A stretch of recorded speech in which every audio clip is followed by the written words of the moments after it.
Hola, ¿qué tal? ¿Cómo están? Bienvenidos a otro stream en donde estaremos tocando otro libro. A ver cómo nos va, porque el libro está en inglés. Mi intención sería leerlo en inglés, no hacer una traducción simultánea. Podríamos intentarlo, pero no creo que sea buena idea.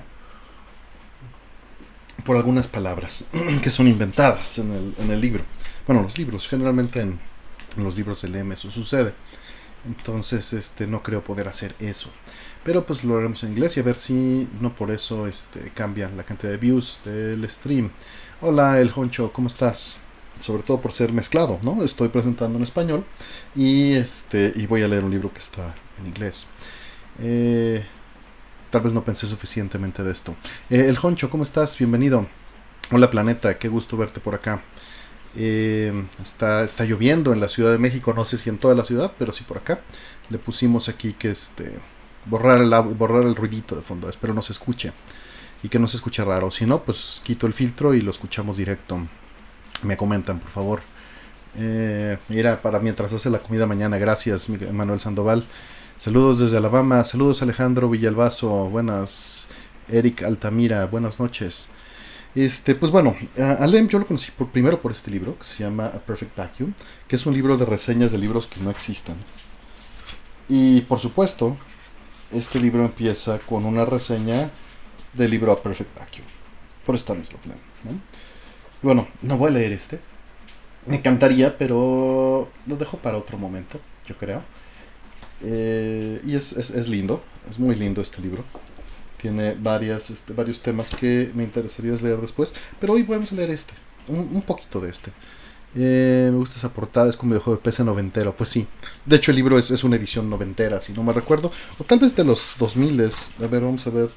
Es 85. Pues mira, es el 85, dice aquí. La edición es del 85. Pues yo lo compré en los 90, no lo compré en los 80. O sea, pues no se vendieron, estaban ahí y nadie los compró, me imagino. Pero ya la adquirí nueva, ya en los finales de los 90, no creas que antes. Sí, se está lloviendo por acá. La película Solaris, supongo que te refieres a lo que está por aquí anunciado, ¿no? Lem es un gran autor. Ahorita vamos a leer un par de fábulas, ¿ah? Y a ver, ¿qué les parecen? Mm. ¿Les parece si empezamos por The Seventh Sally, o How the World Was Saved, o Trulls Machine? Yo creo que The Seventh Sally. Sí, empezaré por esa. Empiezo. Vamos a empezar por. Vamos a empezar por The Seventh Sally. Y después nos leemos las otras, ¿no? Para ver si si les interesa, ¿no? Si les gusta esto. Se ve como el 98. Sí, las páginas ya huelen viejitas, por supuesto. De varias veces. Un día hacemos el Perfect Vacuum, ¿por qué no? Vamos a dejar por acá, que no nos estorbe. Y vamos a empezar. Dice The Seventh Sally, or How Trolls' Own Perfection Led to No Good. The universe is infinite but bounded, and therefore a beam of light, in whatever direction it may travel, will after billions of centuries return, if powerful enough, to the point of its departure. And it is no different with rumor, that flies about from star to star, and makes the rounds of every planet.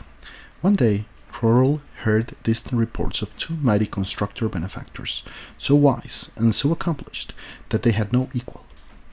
With this news, he ran to Clapaucius, who explained to him that these were not mysterious rivals, but only themselves, for their fame had circumnavigated space. Fame, however, has this fault, that it says nothing of one's failures, even when those very failures are the product of a great perfection. And he who would doubt this, let him recall the last of the 7 sallies of Troll, which was undertaken without Clapaucius, whom certainly urgent duties kept at home at the time. In those days, Troll was exceedingly vain, receiving all remarks of veneration and honor paid to him, as his due and a perfect normal thing. He was heading north in his ship, as he was the least familiar with the region, and had flown through the void for quite some time, passing spears full of clamor of war as well as spears that had finally obtained the perfect peace of desolation, when suddenly a little planet came into view, really more of a stray fragment of matter than a planet.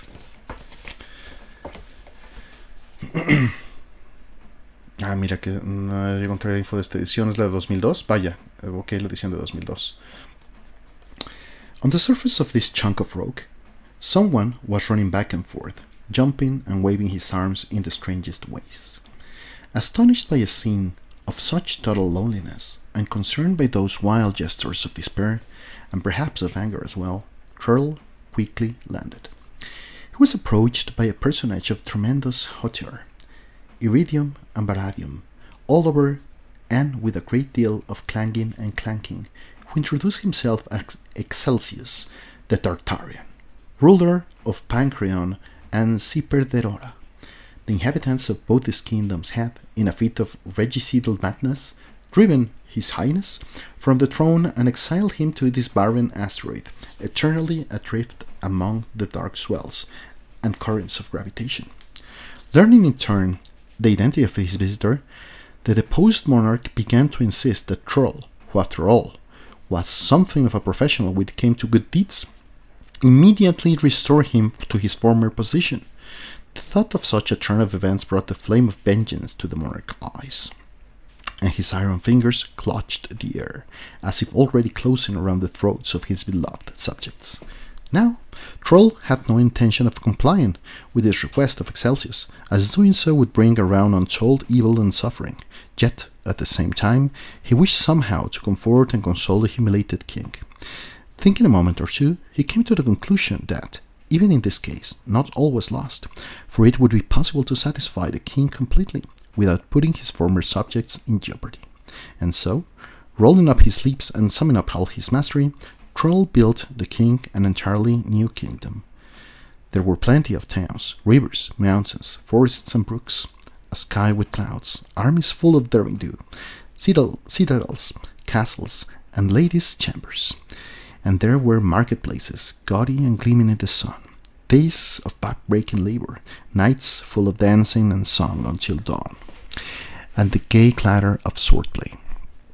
Churl also carefully set into this kingdom a fabulous capital, all in marble and alabaster, and assembled a council of hoary sages, and winter palaces and summer villas, plots, conspirators, false witnesses, nurses, informers, teams of magnificent steeds, and plumes waving crimson in the wind. And then he crisscrossed that atmosphere in silver fanfares and 21 gun salutes.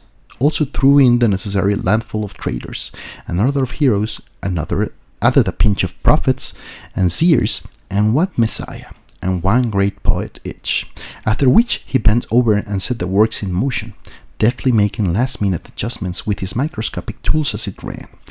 And he gave the woman of that kingdom beauty, the men, sullen silence and surliness when drunk, the officials, arrogance and servility, the astronomers, an enthusiasm for stars, and the children, a great capacity for noise. And all of this connected, mounted, and ground to precision, fit into a box, and not a very large box, but just the size that could be carried about with ease. This Churl pretended to Excelsius, to rule and have dominion over forever. But first, he showed him where the input and output of his brand new kingdom were, and how to program wars, quell rebellions, exact tribute, collect taxes, and also instructed him in the critical points and transition states of that miniaturized society. In other words, the maxima and minima of palace, coup, and revolutions, and explained everything so well that the king, an old hand in the ruin of tyrannies,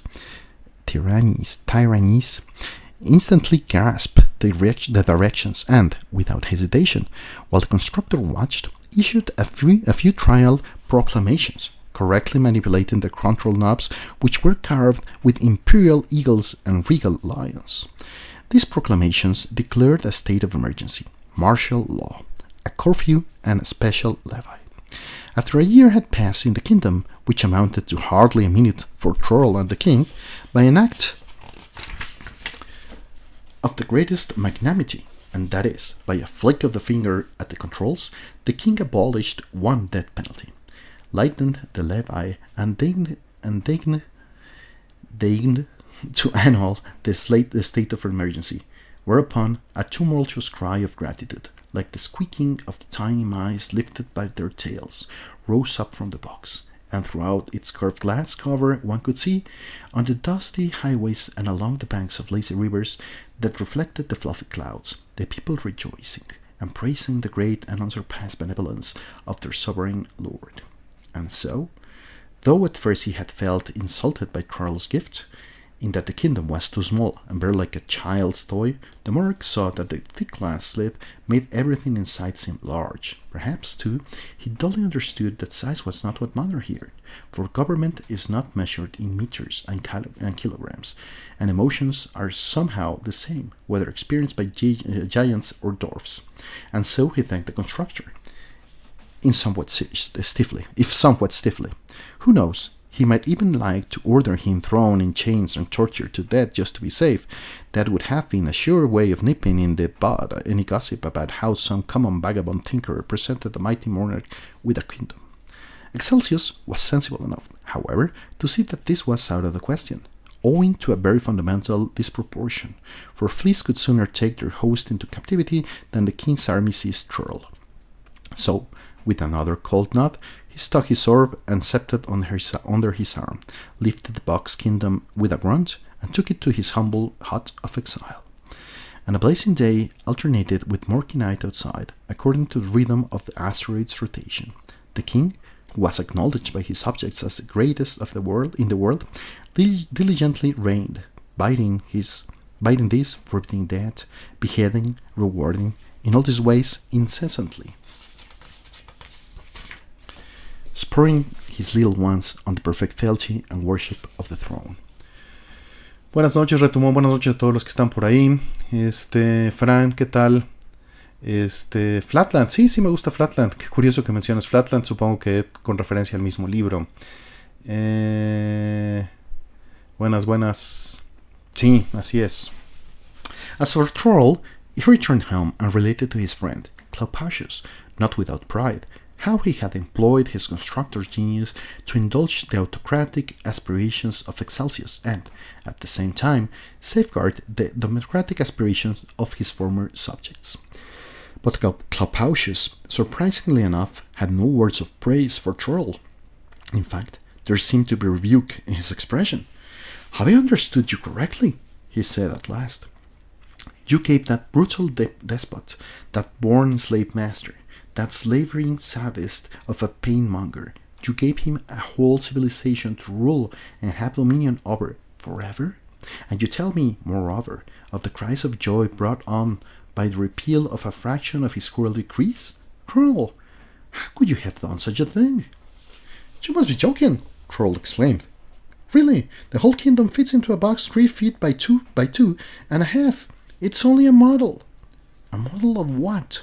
"What do you mean of what?" "Of a civilization, obviously. Except that it's 100 million times smaller. And how do you know there aren't civilizations 100 million times larger than our own? And if there were, would ours then be a model? And what importance do dimensions have anyway? In that box kingdom, doesn't a journey from the capital to one of the corners take months for the inhabitants? And don't they suffer? Don't they know the burden of labor? Don't they die? Now, just a minute. You know yourself that all these processes take place only because I programmed them. And so they aren't genuine. Aren't genuine? You mean to say that the box is empty, and the parade, tortures, and beheadings are merely an illusion?" "Not an illusion, no, since they have reality, though purely a certain microscopic phenomena, which I produced by manipulating atoms," said Troll. "The point is, these spirits, lofts, acts of heroism and denunciation are nothing but the minuscule capturing of electrons in space, precisely arranged by the skill of my non-linear craft which—" "Enough of your boasting, not another word," Clopacius snapped. "Are these processes self-organizing or not?" "Of course they are. And they occur among infinitesimal clouds of electrical charge?" "You know they do." "And the phenomenological events of dawns, sunsets, and bloody battles are generated by the concatenation of real variables?" "Certainly. And are not we as well, if you examine us physically, mechanistically, Statistically and meticulously, nothing but a minuscule capturing of electron clouds, positive and negative charges arranged in space, and is our existent not the result of subatomic collisions and the interplay of particles through we ourselves perceive these molecules, cartwheels as fear, longing, or meditation? And, when you daydream, what transpires within your brain but the binary algebra of connecting and disconnecting circuits, the continual meandering of electrons? What, Clapaucius, would you equate our existence with that of an imitation kingdom locked up in some glass box? Cried Turl. No, really, that's going too far. My purpose was simply to fashion a simulator of statehood, a model cybernetically perfect, nothing more. True, our perfection is our curse, for it draws down upon our every endeavor no end of unforeseeable consequences, Clapaucius said in a stentorial voice. If an imperfect imitator, wishing to inflict pain, were to build himself a crude idol of wood and wax, and further give it some makeshift semblance of a sentient being, his torture of the thing would be a paltry mockery indeed. But consider a succession of improvements on this practice. Consider the next sculptor. He builds a doll with a recording on its belly, that it may groan beneath his blows. Consider a doll which, when beaten, begs for mercy. No longer a crude idol, but a homostat. Consider a doll that sheds tears, a doll that bleeds, a doll that fears death, though it longs for the peace that only death can bring. Don't you see? When the imitation is perfect, so must be the imitation. When the imitator is perfect, so must be the imitation, and the semblance becomes a truth, the pretense of a reality. Churl, you took an untold number of creatures capable of suffering, and abandoned them forever to the rule of a wicked tyrant. Churl, you have committed a terrible crime. Sheer sophistry, shouted Troll, all the louder because he felt the force of his friend's argument. Electrons meander not only in our brains, but in phonograph records as well, which proves nothing, and certainly gives no grounds for such hypostatical analogies. The subject of that monster Excelsius do in fact die when decapitated, sob, fight, and fall in love, since that is how I set up the parameters, but it's impossible to say, Clapaucius, that they feel anything in the process. The electrons, jumping around in their heads, will tell you nothing of that. And if I were to look inside your head, I would also see nothing but electrons, replied Clapaucius. Come now, don't pretend not to understand what I'm saying. I know you're not that stupid. A phonograph record won't run errands for you, won't beg for mercy, or fall on its knees. You say there's no way of knowing whether Excelsius subjects groan when beaten, purely because of the electrons hooping around inside, like wheels grinding out the mimicry of a voice, or whether they really groan, that is, because they honestly experience the pain? A petty distinction, this. No, Troll. A sufferer is not one who holds you with suffering. Yet you may touch it, weight it, bite it like a coin. A sufferer is one who behaves like a sufferer. Prove to me, here and now, once and for all, that they do not feel, that they do not think, that they do not in any way exist as beings conscious of their enclosure between the two abysses of oblivion, the abyss before birth and the abyss that follows death. Prove this to me, Troll, and I'll leave you be. Prove that you only imitated suffering and did not create it. You know perfectly well that's impossible, answered Troll quietly. Even before I took my instruments in hand, when the box was still empty, I had to anticipate the possibility of precisely such a proof in order to rule it out, for otherwise the monarch of that kingdom sooner or later would have gotten the impression that his subjects were not real subjects at all, but puppets, marionettes. Try to understand, there was no other way to do it. Anything that would have destroyed in the littlest way the illusion of complete reality would also have destroyed the importance, the dignity of government, and turned it into nothing but a mechanical game. I understand all too well, cried Clapaucius. Your intentions were the noblest. You only sought to construct a kingdom as lifelike as possible, so similar to a real kingdom that no one, absolutely no one, could ever tell the difference. And in this, I am afraid, you were successful. Only hours have passed since your return, but for them, the ones imprisoned in that box, whole centuries have gone by. How many beings, how many lives wasted, and all to gratify and feed the vanity of King Excelsius. Without another word, Churl rushed back to his ship, but saw that his friend was coming with him. When he had blasted off into space, pointed the bow between two great clusters of eternal flame, and opened the throttle all the way, Clopacius said, Churl, you're hopeless. You always act first, think later. And now, what do you intend to do when we get there? I'll take the kingdom away from him. And what will you do with it? Destroy it. Churl was about to shout, but choked on the first syllable when he realized what he was saying. Finally, he mumbled, I'll hold an election. Let them choose just rulers from among themselves. You program them all to be feudal lords or shiftless vassals. What good would an election do? First, you have to do the entire structure of the kingdom, then assemble from scratch. And where, claimed Churl, does the changing of structure end and the tampering with the mind begin?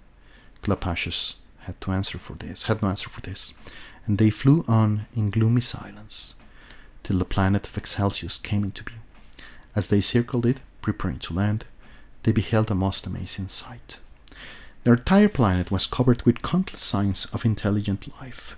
Microscopic bridges, like tiny lines, spanned every rill and rivulet, while the puddles, reflecting the stars, were full of microscopic boats, like floating ships.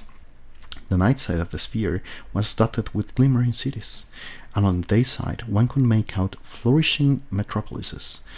Through the inhabitants themselves were much too little to observe, even through the strongest lens. Of the king there was not a trace, as if the earth had swallowed him up. He isn't here, said Churl in an odd whisper. What have you done with him? Somehow they managed to break through the walls of their box and occupy the asteroid. Look, said Clopacius, pointing to a little cloud no larger than a thimble and shaped like a mushroom. It slowly rose into the atmosphere. They've discovered atomic energy, and over there, you see that bit of glass? It's the remains of the box. They made it into some sort of temple. I don't understand. It was only a model after all, a process with a large number of parameters, a simulation, a mock-up for a monarch to practice on, with the necessary feedback, variables, multistats, muttered Churl, dumbfounded. Yes, but you made the unforgiving mistake of over-perfecting your replica. Not wanting to build a mere clock-like mechanism, you inadvertently, in your punctuations way created that which was possible, logical and inevitable, that which became the very antithesis of a mechanism. Please no more, cried Churl, and they looked up upon the asteroid in silence, when suddenly something bumped their ship, or rather grazed it slightly. They saw the subject, for it was illuminated by the thin ribbon of flame that issued from its tail. A ship, probably, or perhaps an artificial satellite, though remarkably similar to one of those steel boats that tyrant Excelsius used to wear. And when the constructors raised their eyes, they beheld a heavenly body, shining high above the tiny planet. It hadn't been there previously, and they recognized, in that cold, pale orb, the stern features of Excelsius himself, who had in the way become the moon of the micro-minions.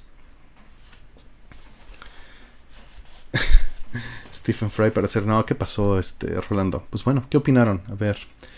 Buenas noches, Hardcore Games. Este men tiene una adicción.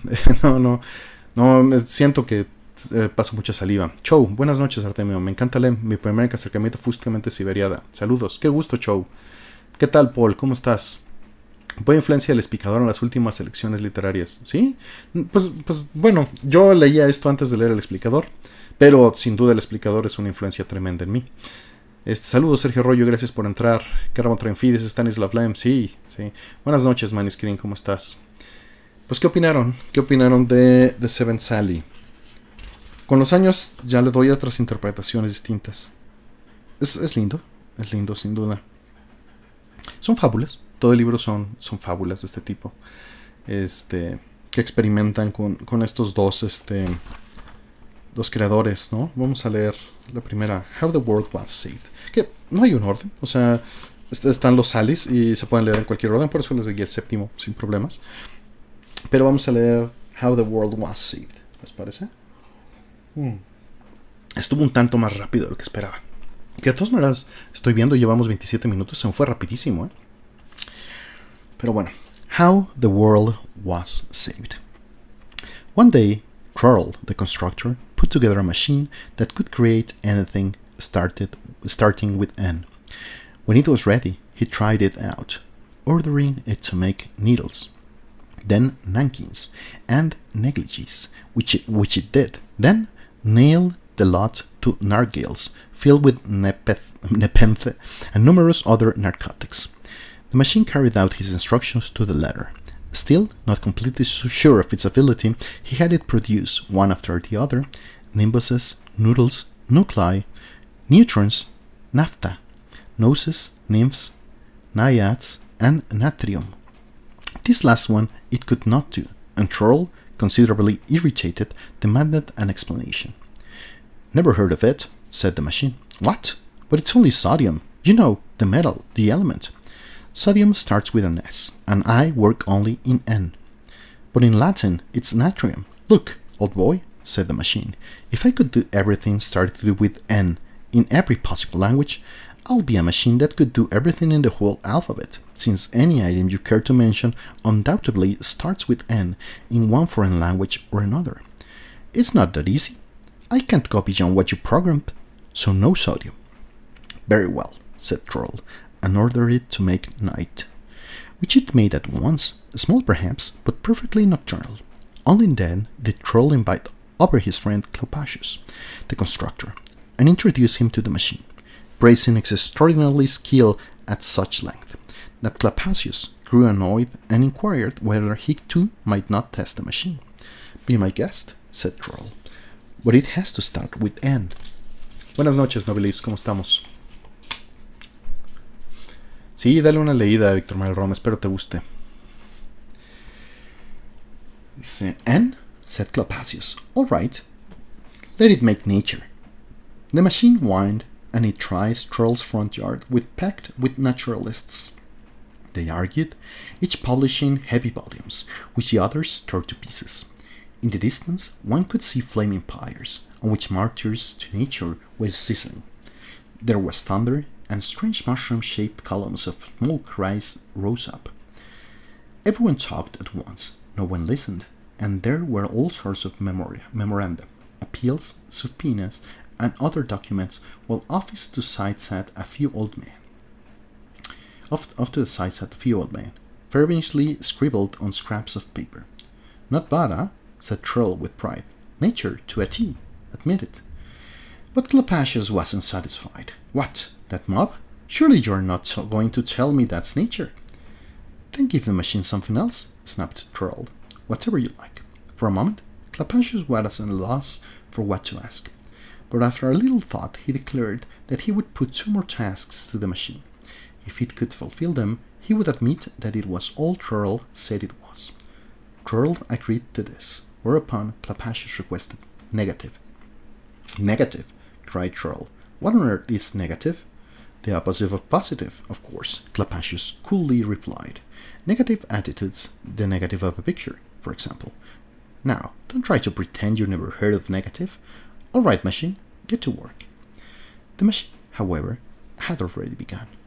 First, it manufactured antiprotons, then anti-electrons, anti-neutrons, anti-neutrinos, and labored on, until from out of all this antimatter an anti-world took shape, glowing like a ghostly cloud above their heads.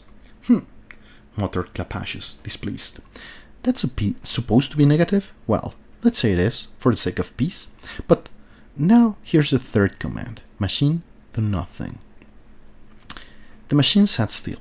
Cleopatius dropped his hands in triumph, but Troll said, well, what did you expect?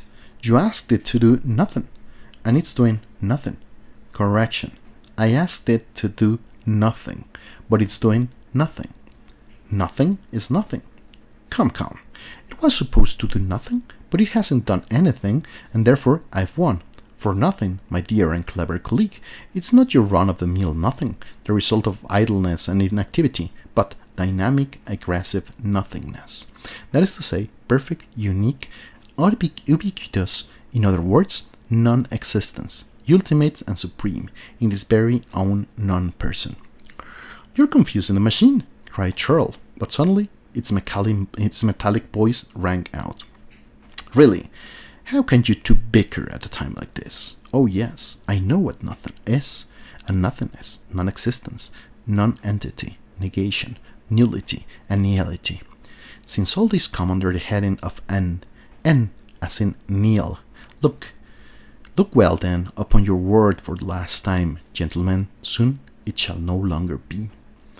The constructors froze, forgetting their quarrel, for the machine was in actual fact doing nothing, and it did it in this fashion. One by one, various things were removed from the world, and the thing thus removed ceased to exist, as if they had never been. The machine had already disposed of nullers, nightsevs, noes, necks, nulli-rakers, neotremes, and non-malregards. At moments, though, it seemed that instead of reducing, diminishing, and subtracting, the machine was increasing, enhancing, and adding, since it liquidated, in turn, non-conformists, non-entities, nonsense, non-support, nearsightedness, narrow-mindedness, naughtiness, neglect, nausea, necrophilia, and nepotism. But after a while, the world very definitely began to thin out around Churl and Cleopatius. Oh my gosh, said Churl. If only nothing bad comes out of all this. Don't worry, said Cleopatius. You can see it's not producing universal nothingness, but only causing the absence of whatever starts with N, which is really nothing in the way of nothing, and nothing in what your machine, dear Churl, is worth. Do not be deceived, replied the machine. I've begun, it's true, with everything in N, but only out of familiarity. To create, however, is one thing, to destroy another thing, entirely. I can blot out the world for the simple reason that I'm able to do anything and everything means everything in N, and consequently nothingness is child's play for me. In less than a minute now, you will cease to have existence, along with everything else. So tell me now, Cleopatius, and quickly, that I am really and truly everything I was programmed to be, before it is too late. But Cleopatius was about to protest, but noticed just then that a number of things were indeed disappearing, and not merely those that started with N. The constructors were no longer surrounded by the Crasians, the Targalisks, the Shupaps, the Kalinatifacts, the Thests, Warches, and Britons. Stop! I take it all back. Desist! Wah! Don't do nothing! Screamed Cleopatius. But before the machine could come to a full stop, all the Brashatiats, Plasters, Lares, and Sits had vanished away. Now the machine stood motionless. The world was a dreadful sight. The sky had particularly suffered. There were only a few isolated points of light in the heavens, no trace of the glorious Warches and Seats that had, till now, graced the horizon. Great gods! cried Cleopatius. And where are the Crocians? Where, my dear, favorite Britons? Where now the gentle Sits? They no longer are, nor ever will exist again, the machine said calmly. I executed, or rather, only began to execute your order. I tell you to do nothing, and you... Cleopatius, don't pretend to be a greater idiot than you are, said the machine. Had I made nothing outright, in one fell swoop, everything would have ceased to exist, and that includes Churl, the sky, the universe, and you, and even myself, in which case, who could say, and to whom could it be said, that the order was carried out and I am an efficient and capable machine? And if no one said it to no one, in what way then could I, who also would not be vindicated? Yes, fine, let's drop the subject, said Cleopatius. I have nothing more to ask of you, only please, dear machine, please return the Sits, for without them life loses all of its charm. But I can't, they're in Z, said the machine. Of course I can restore nonsense, narrow-mindedness, nausea, necrophilia, neuralgia, nefariousness, and noxariousness. As for the other letters, however, I can't help you. I want my Sits, bellowed Cleopatius. Sorry, no Sits, said the machine. Take a good look at this world, how riddled it is with huge, gaping holes, how full of nothingness, the nothingness that fills the bottomless void between the stars, how everything about us has become lined with it, how it darkly lurks behind each shed of matter. This is your work, envious one, and I hardly think the future generations will bless you for it. Perhaps they won't find out. They won't notice, groaned the pale Clapasius, gazing up incredulously at the black emptiness of space, and not daring to look his colleague, Troll, in the eye. Leaving him beside the machine that could do everything in N, Clapasius skulked home, and, to this day, the world has remained honeycombed with nothingness, exactly as it was when halted in the course of its liquidation. And all of the subsequent attempts to build a machine on any other letter met with failure. It is to be feared that never again will we have such marvelous phenomena as the Wurches and the Zits. No, never again. Pues ya no existen. Ya no existen, por eso no sabes. La versión polaca. Bueno, fuera que supiera polaco, Carlos. No, de hecho, la traductora, porque es traductora, si no mal recuerdo, es muy buena. Para hacer las traducciones de estas cosas hace un trabajo tremendo. Este es de Michael Kendall, cierto. Es un traductor y es Michael Kendall. Y es el traductor que generalmente traduce a Lem. Y es un excelente traductor que, bueno, es un problemón traducir de polaco, manteniendo todos los juegos de palabras y los significados, ¿no? Entonces, es Michael Kendall, sí. ¿Cómo ven? ¿Les gustó? Esta otra fábula, ¿no? De How the World Was Saved. Cuando se salvó el mundo. ¿Cómo van? ¿Todavía andan por aquí? Nos seguimos con otra. Que ya vamos 40 minutos, miren, no va tan mal. 45 viewers. Sí, me imaginé que iban a caer muchísimo los views poniéndolo en inglés, pero bueno, se me pegó la gana. ¿Qué puedo hacer?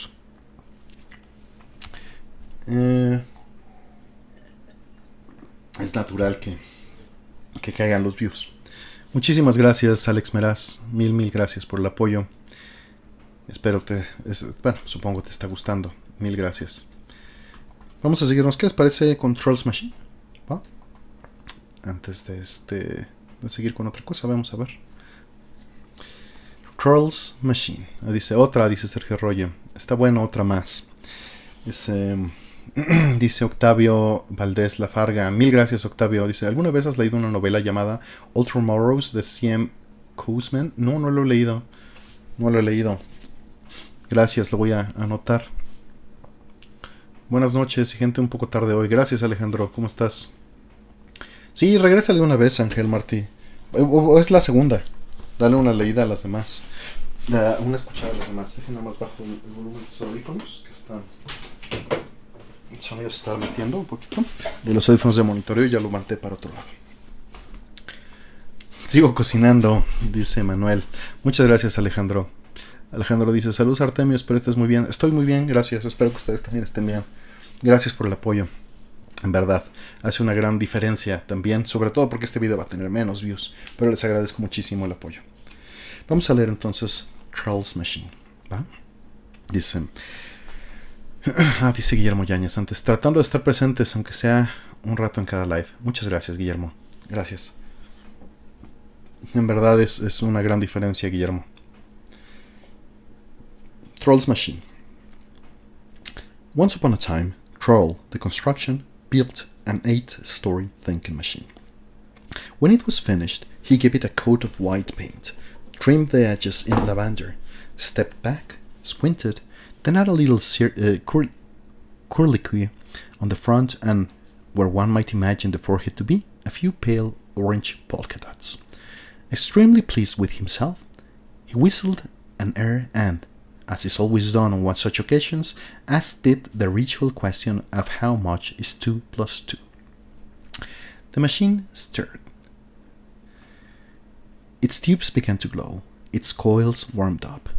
Current coursed through all of its circuits, like a waterfall. Transformers hummed and throbbed. There was a clanking, a chugging, and such an ungodly racket that Troll began to think of adding a special mentation muffler. Meanwhile, the machine labored on, as if it had given the most difficult problem in the universe to solve. The ground shook. The sand slid underfoot from the vibration. Bulbs popped like champagne corks. The relays nearly gave way under the strain. At last, When Troll had grown extremely impatient, the machine ground to a halt and said in a voice like thunder, 7. Nonsense, my dear, said Troll. The answer's 4. Now, be a good machine and adjust yourself. What's 2 and 2? 7, snapped the machine. Troll sighed and put his coveralls back on, rolled up his sleeves, opened the bottom trapdoor, and crawled in. For the longest time, he hammered away inside, tightened, soldered, ran clattering up and down the metal stairs, now on the 6th floor, now on the 8th, then pounded back down to the bottom and threw a switch. But something sizzled in the middle, and the spark plugs grew blue whiskers. After 2 hours,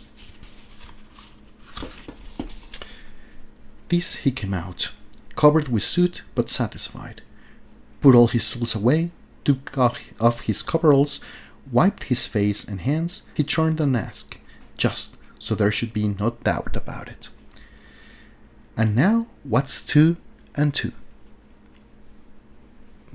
Creo que se cortó la transmisión. A ver si estamos. Confirmen si seguimos al aire. Y parece que. A ver. Sí, seguimos al aire aparentemente. A ver. Sí. Porque por un momento se perdió. 2 más 2, 7, confirmo, dice Ángel Marín. Retomó, dice, ¿ese troll nunca oyó hablar de un tal Víctor? Bien. Entonces, continúo leyendo, perdón por la interrupción, pero hubo un ligerísimo corte, el no break nos salvó. And now, what's 2 and 2? 7, replied the machine. Troll uttered a terrible oath. But there was no help for it. Again, he had to poke around inside the machine, disconnecting, correcting, checking, resetting, and when he learned for the third time that 2 and 2 was 7, he collapsed in despair at the foot of the machine, and sat there until Clapaucius found him. Clapaucius inquired what was wrong, for Troll looked as if he had just returned from a funeral. Troll explained the problem. Clapaucius crawled into the machine himself a couple of times, tried to fix this and that, then asked it for the sum of 1 plus 2, which turned out to be 6. 1 plus 1, according to the machine, equals 0. Clapaucius scratched his head, cleared his throat, and said, "My friend, you'll have to face it. That isn't the machine you wish to make. However, there's a good side to everything, including this." "What good side?" muttered Troll, and kicked the base on which he was sitting. "Stop that," said the machine. It's sensitive too. But where was I? Oh yes, there's no question but that we have a stupid machine. And not merely stupid in the usual normal way. Oh no, this is, as far as I can determine, and you know I am something of an expert, this is the stupidest thinking machine in the entire world. And that's nothing to sneeze at. To construct deliberately such a machine would be far from easy. In fact, I would say that no one could manage it. For the thing is not only stupid, but stubborn as a mule. That is, it has a personality common to idiots, for idiots are uncommonly stubborn. "What earthly use do I have for such a machine?" said Troll, and kicked it again. "I'm warning you, you better stop," said the machine. "A warning, if you please," observed Clapaucius dryly. "Not only is it sensitive, dense, and stubborn, but quick to take offense. And believe me, with such an abundance of qualities, there are all sorts of things you might do." "What, for example?" asked Troll. "Well, it's hard to say offhand. You might put it on an exhibit and charge admission. People would flock to see the stupidest thinking machine that ever was." "What does it have? 8 stories? Really? Could anyone imagine a bigger dunce? And the exhibition would not only cover costs, but enough. I'm not holding an exhibition," Troll said, stood up, and unable to restrain himself, kicked the machine once more. "This is your 3rd warning," said the machine. "What?" cried Troll, infuriated by this imperious manner. You, and kicked it several times, shouting, "You're only good for kicking, you know that." "You have insulted me for the 4th time, 5th, 6th, and 8th times," said the machine. "Therefore, I refuse to answer all further questions of a mathematical nature." "It refuses! Do you hear that?" foamed Troll. thoroughly exasperated. After 6 comes 8. Did you notice? Clapasius, not 7, but 8. And that's the kind of mathematics Her Highness refuses to perform. Take that, and that, and that, and perhaps you'll like some more. The machine shuddered, shook, and without another word, started to lift itself from its foundation. They were very deep, and the girders began to bend. But at last, it scrambled out, leaving behind broken concrete blocks with steel spokes protruding, and it bore down on Troll and Clapasius like a moving fortress. Troll was so dumbfounded that he didn't even try to hide from the machine, which to all appearances intended to crush him to a pulp. But Clapasius grabbed his arm and yanked him away, and the two of them took to their heels. When finally they looked back, they saw the machine swaying like a high tower, advancing slowly, at every step, sinking to its second floor, but stubbornly, doggedly, pulling itself out of the sand and heading straight for them. Whoever heard of such a thing? Troll gasped in amazement. Why, this is mutiny! What do we do now? Wait and watch, replied the prudent Clapasius. We may learn something. But there was nothing to be learned just then. The machine had reached firmer ground and was picking up speed. Inside, it whistled, hissed, and sputtered. Any minute now, the signal box will knock loose, said Troll under his breath. They'll jam the program and stop it. No, said Clapasius. This is a special case. The thing is so stupid that even if the whole transmission goes, it won't matter. But look out! The machine was gathering momentum, clearly bent on running them down, so they fled just as fast as they could, the fearful rhythm of crunching steps in their ears. They ran and ran. What else could they do? They tried to make it back to the native district, but the machine outflanked them, cut them off, forced them deeper and deeper into a wild, uninhabited region. Mountains, dismal and craggy, slowly rose out of the mist. Troll, panting heavily, shouted to Clapasius, "Listen, let's turn into some narrow canyon, where it won't be able to follow us." "The cursed thing! What do you say?" "No, better go straight," whistled Clapasius. "There's a town up ahead. Can't remember the name. Anyway, we can find shelter there." So they ran straight and soon saw houses before them. The streets were practically deserted at this time of the day, and the constructors had gone a good distance without meeting a living soul, when suddenly an awful crash, like an avalanche at the edge of the town, indicated that the machine was coming after him. Troll looked back and groaned. "Good heavens, it's tearing down the houses, Clapasius," for the machine, in stubborn pursuit, was plowing through the walls of the buildings like a mountain of steel, and in its wake lay piles of rubble and white clouds of plaster dust. There were dreadful screams, confusion in the streets, and Troll and Clapasius, their hearts in their mouths, ran on till they came to a large town hall, darted inside, and raced down endless stairs to a deep cellar. "It won't get us in here, even if it brings the whole building down on our heads," panted Clapasius. "But really, the devil himself had me pay you a visit today. I was curious to see how your work was going. Well, I certainly found out." "Quiet," interrupted Troll. Someone's coming." And indeed, the cellar door opened up and the mayor entered, accompanied by several aldermen. Troll was too embarrassed to explain how this strange and calamitous situation had come about. Clapasius had to do it. The mayor listened in silence. Suddenly, the walls trembled, the ground heaved, and the sound of cracking stone reached them in the cellar. "It's here!" cried Troll. "Yes," said the mayor, "and it demands that we keep you up. Otherwise, it says it will level the entire town." Una interrupción, a ver, dejen veo lo que dice aquí la banda. El audio no se cortó bien. Son cuentos distópicos, son fábulas cibernéticas de los 60s y 70s. Gracias Hola Planeta y gracias al Bucano. Gracias Bucanero Michoacano, gracias por venir. That's worth. El Bucanero Michoacano. Y Chow, hola Artemio, ¿leíste Memorias Encontradas? Sí, claro que leí Memorias Encontradas en una bañera. Ese libro es más pesado, es más confuso, creo yo. Dice, just then they heard far overhead, words that hung as if from a muffled horn. "Troll's here. I smell troll. But surely you won't give us up?" asked in a quavering voice the object of the machine's obstinate fury. "The one of you who calls himself Troll must leave. The other may remain, since surrendering him does not constitute part of the conditions." "Have mercy! We are helpless," said the Major. "And were you to stay here, Troll, you would have to answer for all the damage done to this town and its inhabitants, since it was because of you that the machine destroyed 16 homes and buried beneath their ruins many of our finest citizens.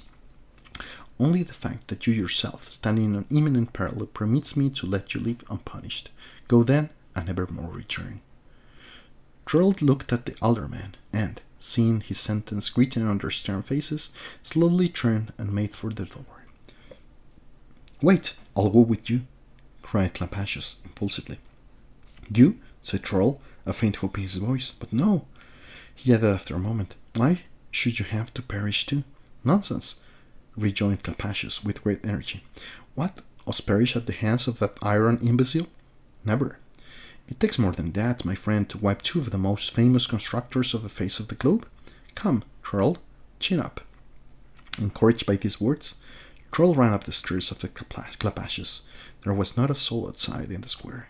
Amid clouds of dust and the gaunt skeletons of demolished homes stood the machine, higher than the town hall tower, itself puffing steam, covered with the blood of powder brick, and smeared with chalk. "Careful!" whispered Clapasius. "It doesn't see us. Let's take the first street on the left, then turn right, then straight for those mountains. There we can take refuge, and think of how to make the things give up once and for all its insane—" "Now!" he yelled, for the machine had just spotted them and was charging, making the pavement buckle. Breathless, they ran from the town and galloped along for a mile or so, hearing behind them the thunderous stride of the colossus that followed relentlessly. "I know that ravine," Clapasius suddenly cried. "That's the bed of a dried-out stream, and it leads to cliffs and caves. Faster, faster! The thing have to stop sooner or later, to stop soon, Amas." So they raced uphill, stumbling and waving their arms to keep their balance, but the machine still gained on them, scrambling up over the gravel of dried-out riverbed. They reached a crevice in the perpendicular rock, and seeing high above the murky mouth of a cave, began to climb frantically toward it, no longer caring about the loose stones that flew from under their feet.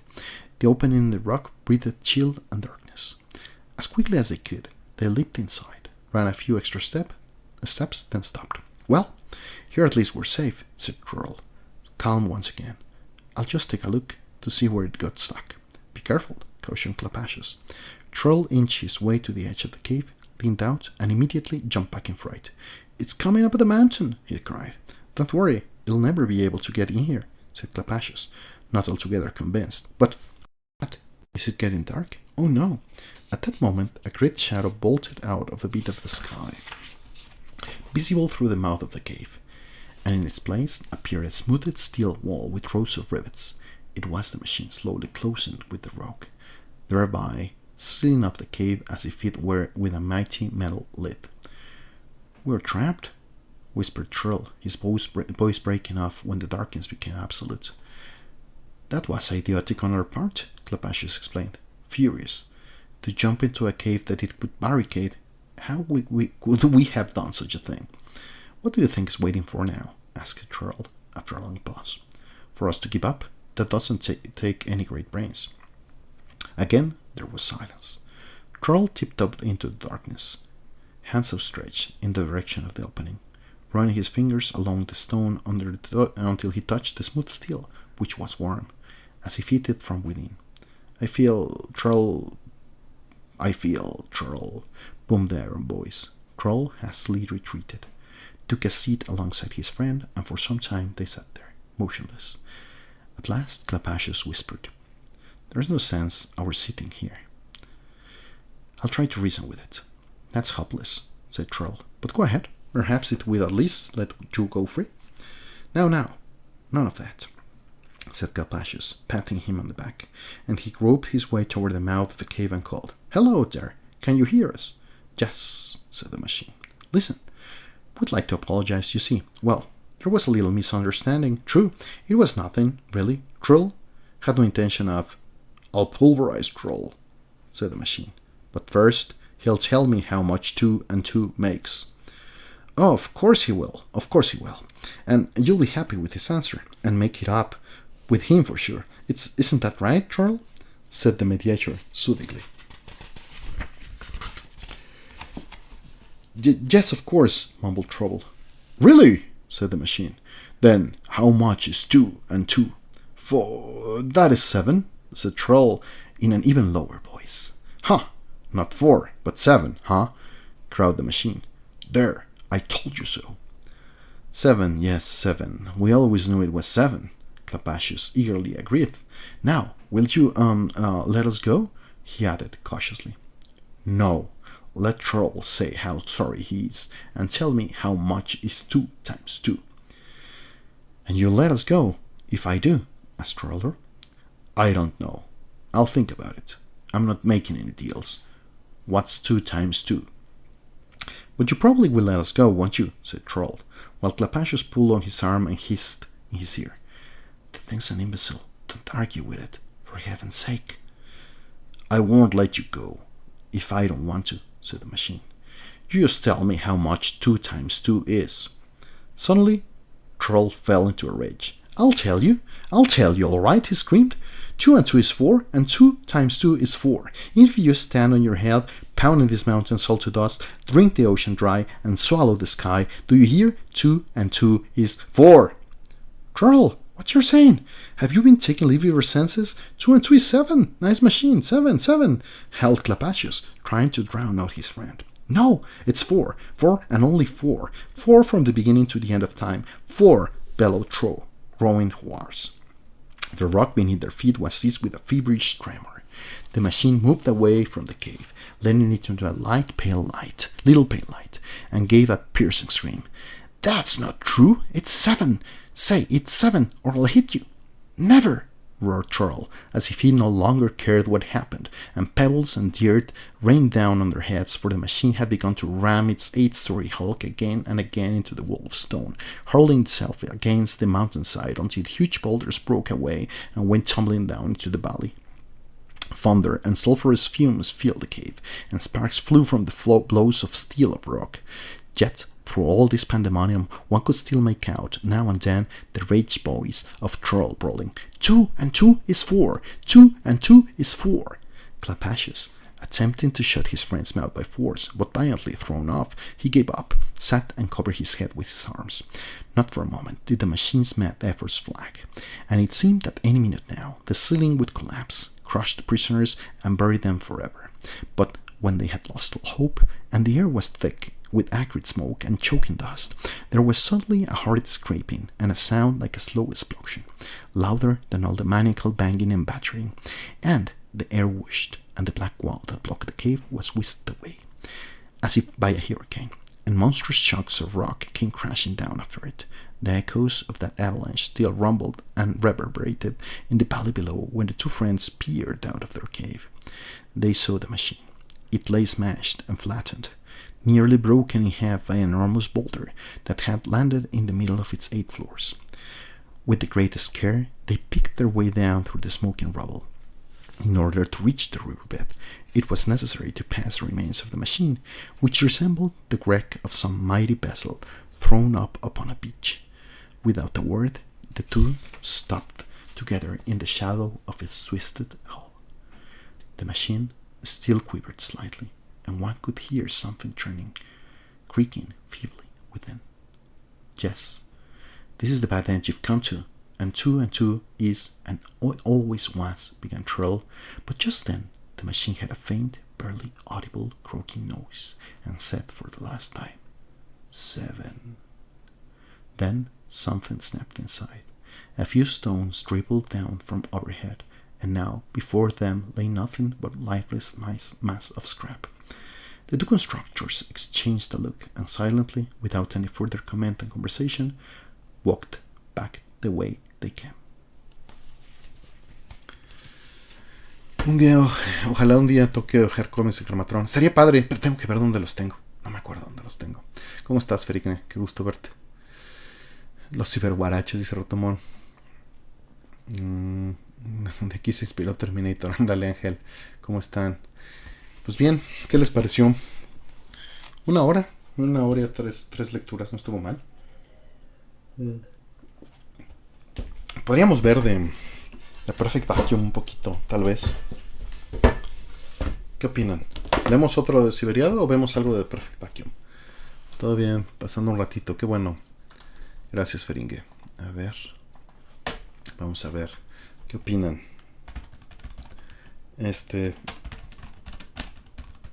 Y más Cyberiadas. Y ya a dormir. Vamos a ver. ¿Qué opinan?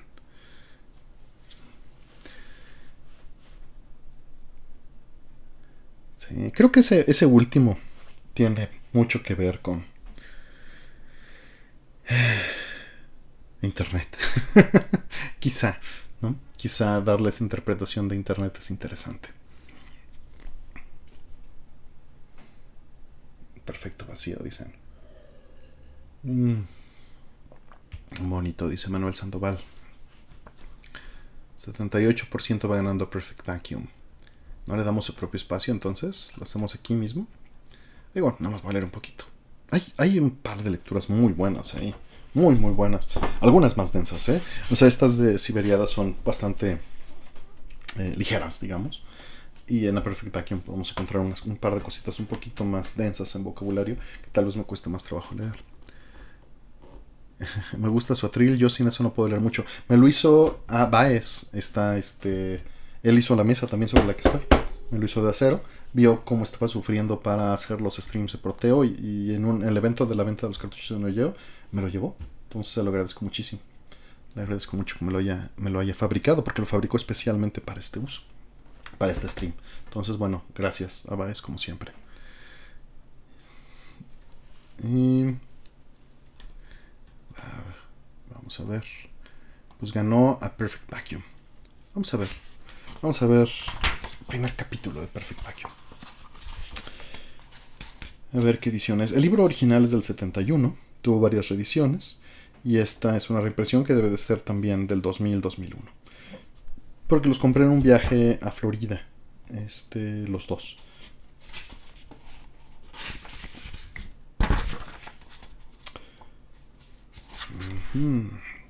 Vamos a ver. Perfect Vacuum es muy bueno. Robinson es chistoso. Gigamesh está súper loco. Explosion está interesante. De aquí, Realitude o La Consecuencia está interesante. Pericalipsis me gusta mucho. Idiota. You Got It. Pero las que más me impactaron cuando los leí, tendría que volver a leer todo, son Pericalipsis, Non Serviam y The New Cosmogony. Non Serviam está directamente relacionado con alguna de las fábulas que hemos estado viendo. Bueno, no directamente. Y Die Cultural Feller, o como se diga. Esto también me gusta. Y este también está padre. Varios interesantes. Buenas noches, Abaez. Pues mira, justamente es gracias a ti que tenemos esto. La aspiradora perfecta, no es vacuum cleaner, es vacuum, es vacío.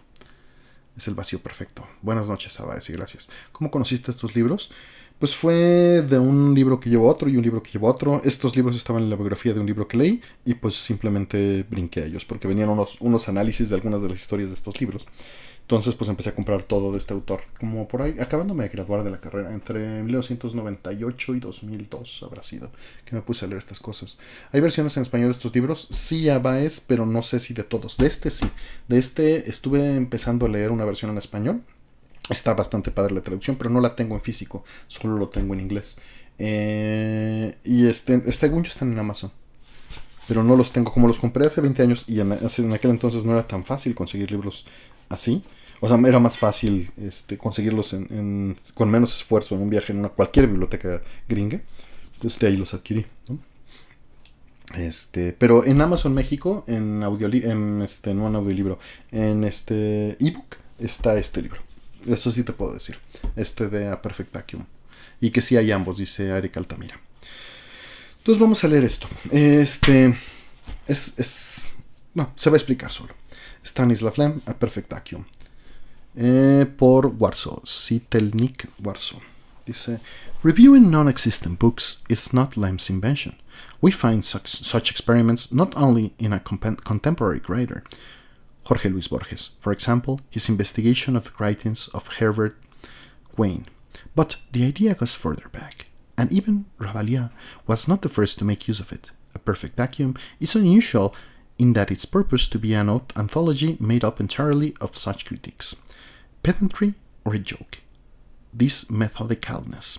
We suspect the author intends a joke, nor is this impression weakened by the introduction, long-winded and theoretical, in which we read, the writing of a novel is a form of the loss of creative liberty. In turn, the reviewing of books is a servitude still less novel. Of the writer, one can only least say that he was enslaved himself by the theme selected. The critic is in a worse position, as the convict is chained to his wheelbarrow. So the reviewer is chained to the work reviewed. The writer loses his freedom in his own book, the critic in another's. The overstatement of this simplification is too patent to be taken seriously. In the next section of the introduction, Auto Momus, we read, literature to date has told us of fictitious characters. We shall go further. We shall depict fictitious books. Here is a chance to regain creative liberty, and at the same time to wed two opposing spirits, that of the bellerist and that of the critic. Automamos, Lem explains, is to be free creation squared, because the critic of the text, if placed within that very text, will have more possibilities for maneuvering than the narrator of traditional or non-traditional literature. One might go along with this, for in fact, literature nowadays fights for greater distance from the thing created. Like a runner on his second wind, the trouble is, Lem's erudite introduction doesn't seem to want to end. In it, he discusses on the positive aspects of nothingness, on ideal objects in mathematics, and on new meta-levels of language. It is all a bit drawn out, as if in jest. What is more, with this overture, Lem is leading the reader, and perhaps himself as well, afield, for there are pseudo-reviews in A Perfect Vacuum that are not merely a collection of anecdotes. I would divide the reviews, in opposing to the author, into the following three groups: parodies, pastiches, and gibes. Here belongs the Robinsonade, Nothing or the Consequence, both texts in different ways poke fun at the Nouveau Roman, and perhaps also You and Gilgamesh. It's true that You is a somewhat chancy entry, because to invent a bad book, which one can then lambast because it is bad, is rather cheap. The most original formally is Nothing or the Consequence, since no one could probably have written that novel, and therefore the device of the pseudo-review permits an acrobatic trick, a critique of a book that not only does not exist, but also cannot.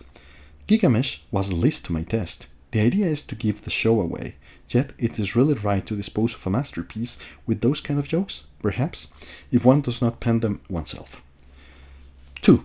Drafts and outlines, for they actually are, in their own way, outlines. Gruppenführer Louis XVI, for instance, or The Idiot, and A Question of the Rate. Each of these could, who knows, become the embryo of a decent novel. Even so, one ought to write the novels first. A synopsis, critical or otherwise, only amounts to an hors d'oeuvre that whets one up our appetite for a course not found in the kitchen. Why not found? Criticism and hominem is not cricket, but this once I will indulge in it. The author had ideas that he was unable to realize in full form. He could not write, but regretted not writing. And there you have the whole genesis of this aspect of A Perfect Vacuum. Lem, sufficiently clever to foresee precisely such a charge, decided to protect himself with an introduction. That is why, in Automamos, he speaks of the poverty of the craft of prose, and how one must, as an artisan at his workbench, whittle descriptions to say that the Marquis left the house at 5. But good craft is not impoverishment. Lem took fright at the difficulties presented by each of these three titles, which I have mentioned only by way of example. He preferred not to risk it. Preferred to duck the issue, to take the coward's way out. in stating every book is a grave of countless others. It deprives them of life by supplanting them. He gave us to understand that he has more ideas than biological time, ars longa, vita brevis. However, there are not all that many significant, highly promising ideas in a perfect vacuum. There are displays of agility, to which I alluded, but there are also speaking of jokes. Yet I suspect a matter of more importance, namely, a longing that cannot be satisfied. The last group of words in the volume convinces me that I am not mistaken. The impossibilitate vitae, civilization as error, and, most of all, the new cosmogony. Civilization as error stands under head the views which Lem has more than once expounded in his books, both belletristic and discursive. The technology explosion, there condemned as the destroyer of culture, here is put in the role of the savior of humanity. And for a second time, Lem plays apostate in the impossibilitate vitae. Let us not be misled by the amusing absurdity of the long casual chains of the family chronicle. The purpose lies not in the cosmic anecdotes. What is taking place is an attack on Lem's Holy of Holies, on the theory of probability, for example, of chance, of the category on which he built and developed so many of his voluminous conceptions. This attack is carried out in a clownish setting, and this is meant to blunt its edge. Was it, then, if only for a moment, conceived not as satire? Doubts like these are dispelled by the new cosmogony, the true piece de resistance of the book, hidden in the pages like a Trojan horse. If not a joke, not a fictional review, then what precisely is it? A bit heavy for a joke, loaded down as it is with such massive scientific argumentation, we know that Lem has devoured encyclopedias. Shake him and out come logarithms and formulas. The new cosmogony is the fictional oration of a Nobel Prize laureate that presents a revolutionary new model of the universe. If I did not know any other book of Lem's, I might conclude that the thing was meant to be a gag for the benefit of some 30 initiates, that is, physicists and other relativists in the entire world. That, however, seems unlikely. What then? I suspect again that there was an idea that burst upon the author, and from which he shrank. Of course, he will never admit to this, and neither I nor anyone else will be able to prove to him that he was taking seriously the model of the universe as a game. He can always plead the facetious of the context, and point to the better title of the book, A Perfect Vacuum, that is to say, a book about nothing. And besides, the best refuge and excuse is licentia poetica. At all the time, I believe that behind this text there hides a certain gravity. The universe as a game? And international physics? Being a worshipper of science, having prostrated himself before its sacred methodology, Lem could not well assume the role of its foremost heresiarch and dissenter. Therefore, he could not place this thought within any discursive exposition. On the other hand, to make the idea of a game of universe the pivot of a story plot would have meant writing yet another work, the umpteenth of normal science fiction. What then remained? For a sound mind, nothing but to keep silent. Books that the writer does not write, that he will certainly never undertake, come that may, and that can be attributed to fictitious authors. Are not such books, by virtue of their non-existence, remarkably like silence? Could one place himself at any safer distance from heterodox thoughts? To speak of these books, of these treatises, as belonging to others, is practically the same as to speak without speaking, particularly when this takes place within the scenario of a joke. And so, from long years of secret hungering from the nourishment of realism, from notorious too bold with regard to one's own views for them to be voiced outright, from all that one dreams of and dream in vain, arose A Perfect Vacuum.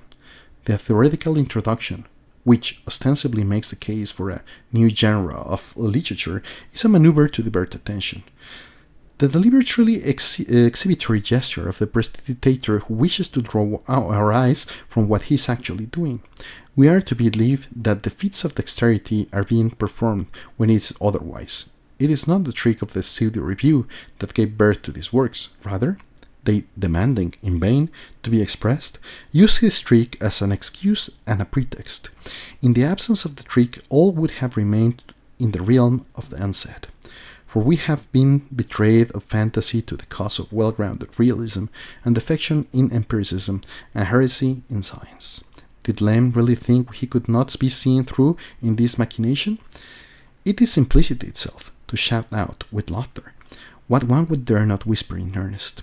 Contrary to what the introduction says, the critic does not have to be changed to the book, as the convict is to the wheelbarrow. The critic's freedom does not lie in rising up or tearing down the book, but lies in this, that through the book, as throughout the microscope, he may observe the author, and in that case a perfect vacuum turns out to be a tale of what is desired, but what is not to be had. It is a book of ungranted wishes, and the only subterfuge the evasive Lem might still avail himself, or would be a counterattack, in the assertion that it was not I, the critic, but he himself, the author, who wrote the present review, and added it to, and made it part of, a perfect vacuum. Dice Kias que, buenas, estaba jugando Kiki Kai Kai, órale, qué padre, el Rebirth en Switch. Traducción en tiempo real, no hay traducción en tiempo real ahora.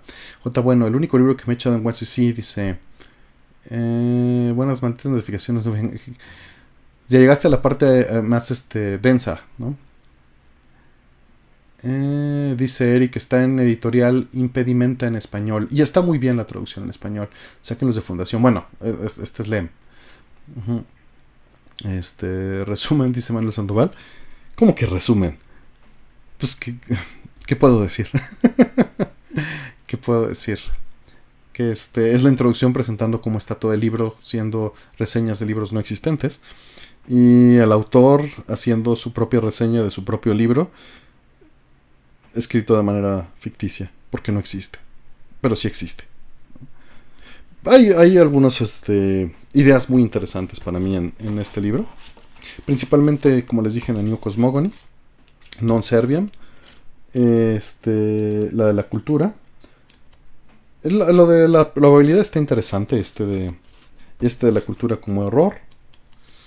No, Being está padre, pero no tanto. You Grated, idiota.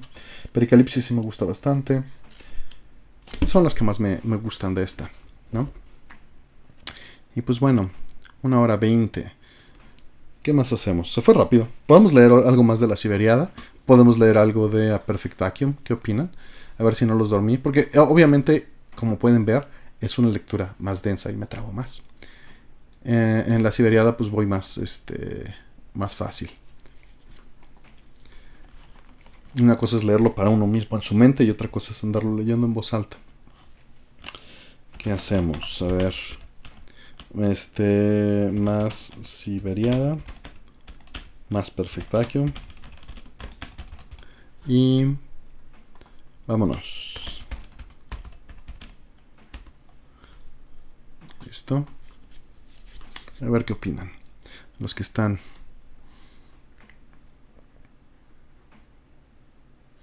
Tomamos un poquito de agua mientras.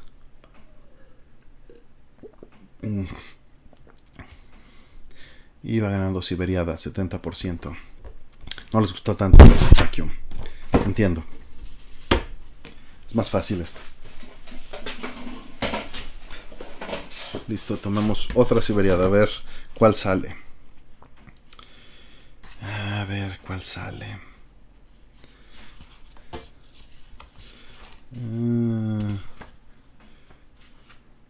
Third Salin. A ver qué otras vienen. Nomás vienen los Salis. Digo, no me acuerdo porque es una compilación. En realidad.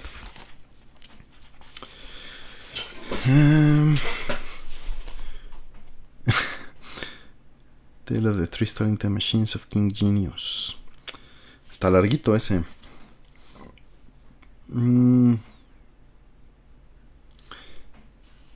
A Fifth Sally, Troll's Prescription. Pues va ganando Perfect Vacuum. ¿Ganó Perfect Vacuum? Órale.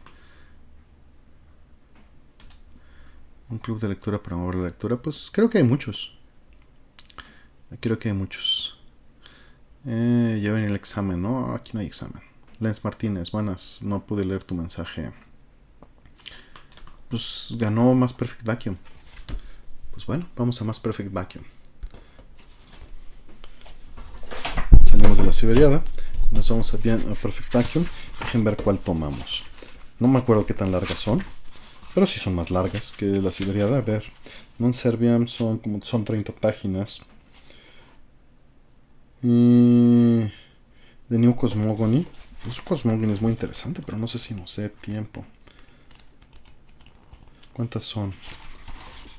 229.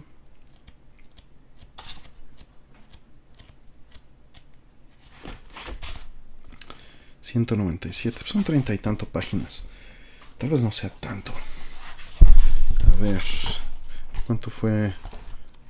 Estas son cortititas. Sí, no sé si nos dé tiempo. Pero vamos a empezarla. Y si la dejamos pendiente, se va a quedar pendiente. The New Cosmogony. This is the text of the address delivered by Professor Alfred Testa on the occasion of the presentation to him of the Nobel Prize, taken from the commemorative volume From the Einsteinian to the Testan Universe. We reprint it here with the permission of the publisher, Academic Press Inc.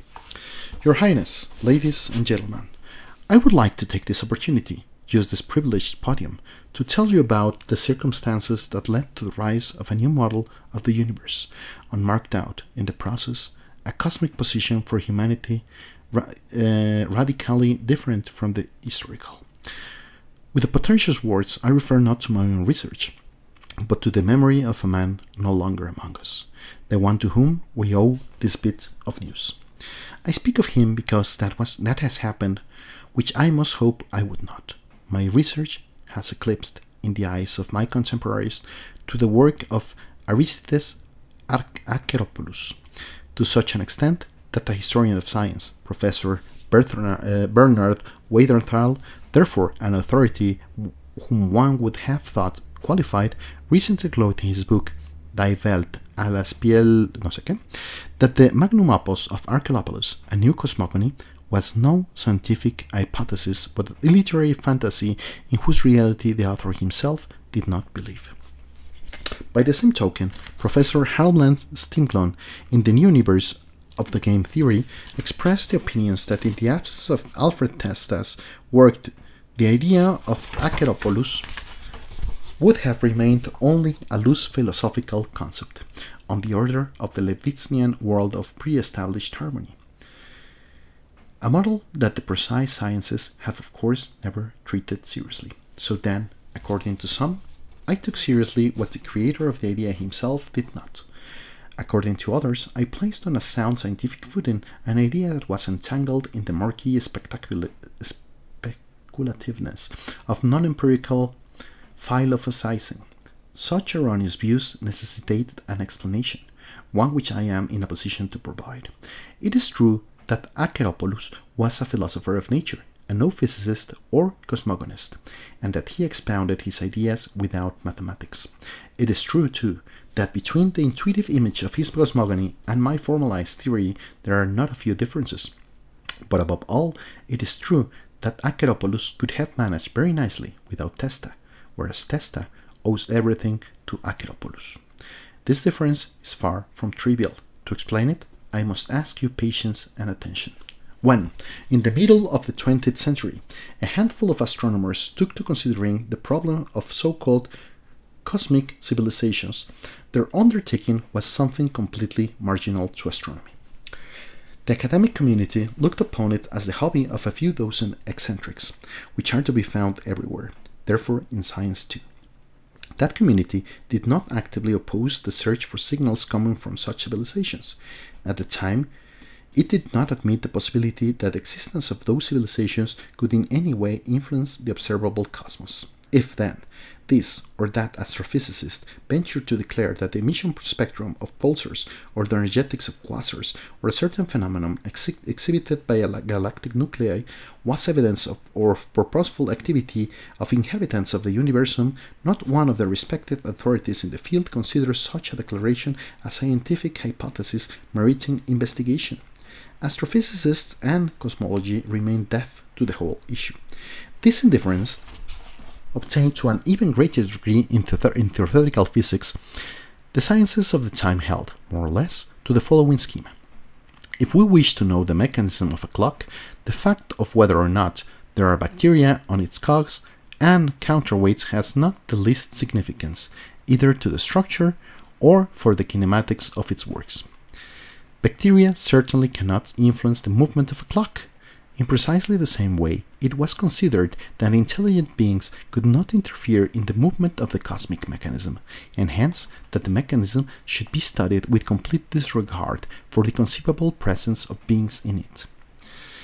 Even were a luminary of the physics of that day to have countenanced the possibility of a great upheaval in cosmology and physics, an upheaval, moreover, involving the existence in the universe of intelligent beings. It would have been only under the following condition: provided cosmic civilizations are discovered, provided their signals are received, and from this is gained entirely new information about the laws of nature. Then, yes, in such a way, but only in such a way, might the cosmic about fundamental modifications in earth science. That an astrophysicist revolution could take place in the absence of such contacts, more, that the very lack of such contacts, signals, manifestations of astro-engineering could initiate the greatest revolution in physics and radically change our views of the universe. This certainly never entered the head of any of the authorities back then. And yet, it was in the lifetime of more than one of those eminent scholars that Aristides Akropoulos published his new cosmogony. His book fell into my hands when I was a doctoral candidate in the mathematics department at the University of Switzerland, the very place where Albert Einstein once worked as a clerk for the patents office. In his spare time, engaged in laying the foundations of the theory of relativity, I was able to read this little book because I had been put out in an English translation, an abominable translation, I might add. Moreover, it was a title in a science fiction series whose publisher printed only such literature and no other. The original text, as I learned much later, had been subjected to an abridgment practically by half. Undoubtedly, the circumstance of this edition, over which Akropoulos had no control, gave rise to the opinion that although he had written a new cosmogony, he himself did not take seriously the thesis contained in it. I fear that now, in these days of haste and ephemeral fashion, none but a science historian or a bibliographer will open the pages of a new cosmogony. An educated man knows the title of the work and has heard of the author. That is all. Such a man robs himself of a unique experience. It is not only the substance of a new cosmogony that has remarked as fresh in my memory as when I read it 21 years ago, but all the emotions that accompanied the reading. It was a moment like no other. Once he has grasped the scope of the author's conception, and in his mind there takes shape for the first time the idea of the palimpsest cosmogame, which is unseen players who are perpetually alien to one another, the impression will never leave the reader that he is in a communication with something sensationally, staggeringly new, and at the same time that here is a plagiaristic repetition, translated into the language of natural science, of the oldest myths, those myths that make up the impenetrable bedrock of human history. This unpleasant, even vexing impression derives, I think, from our regarding any synthesis of physics and the will to be inadmissible, I would even say, indecent, to the rational mind. For myths are the projection of the will. The ancient cosmogonic myths, in solemn tones and with a simple-hearted innocence that is the lost paradise of humanity, tell how beings sprang from the conflict of demiurgic elements clothed by legend in various forms and incarnations, how the world was born of the love-hate embrace of god-beasts, god-spirits, and supermen, and the suspicion that precisely this clash, being the purest projection of anthropomorphisms onto the black space of the cosmic enigma, that this reducing of physics to desires was a prototype the author made use of. Such a suspicion can never be altogether overcome. So viewed, the new cosmogony proves to be an unutterably old cosmogony, and the attempt to expound it in the language of empiricism smacks of incest, of a vulgar inability to keep separate concepts and categories that have no business being joined in an indiscriminate union.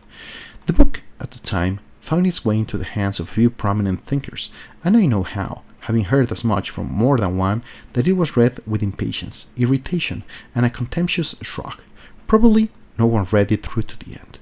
We should not wax too indignant over such a priority and inertia of preconceived ideas, for in fact, the thing does at times appear sheer rot, and doubtless so, it presents us with a masked gods in the dress of material beings, and presents them in the dry language of logical proposition. At the same time, it calls the laws of nature the outcome of the conflict. The result is that we are stripped of everything at once, both of our faith, conceived as transcendence, culminance in perfection, and of our science, in its honest, secular, and objective sobriety.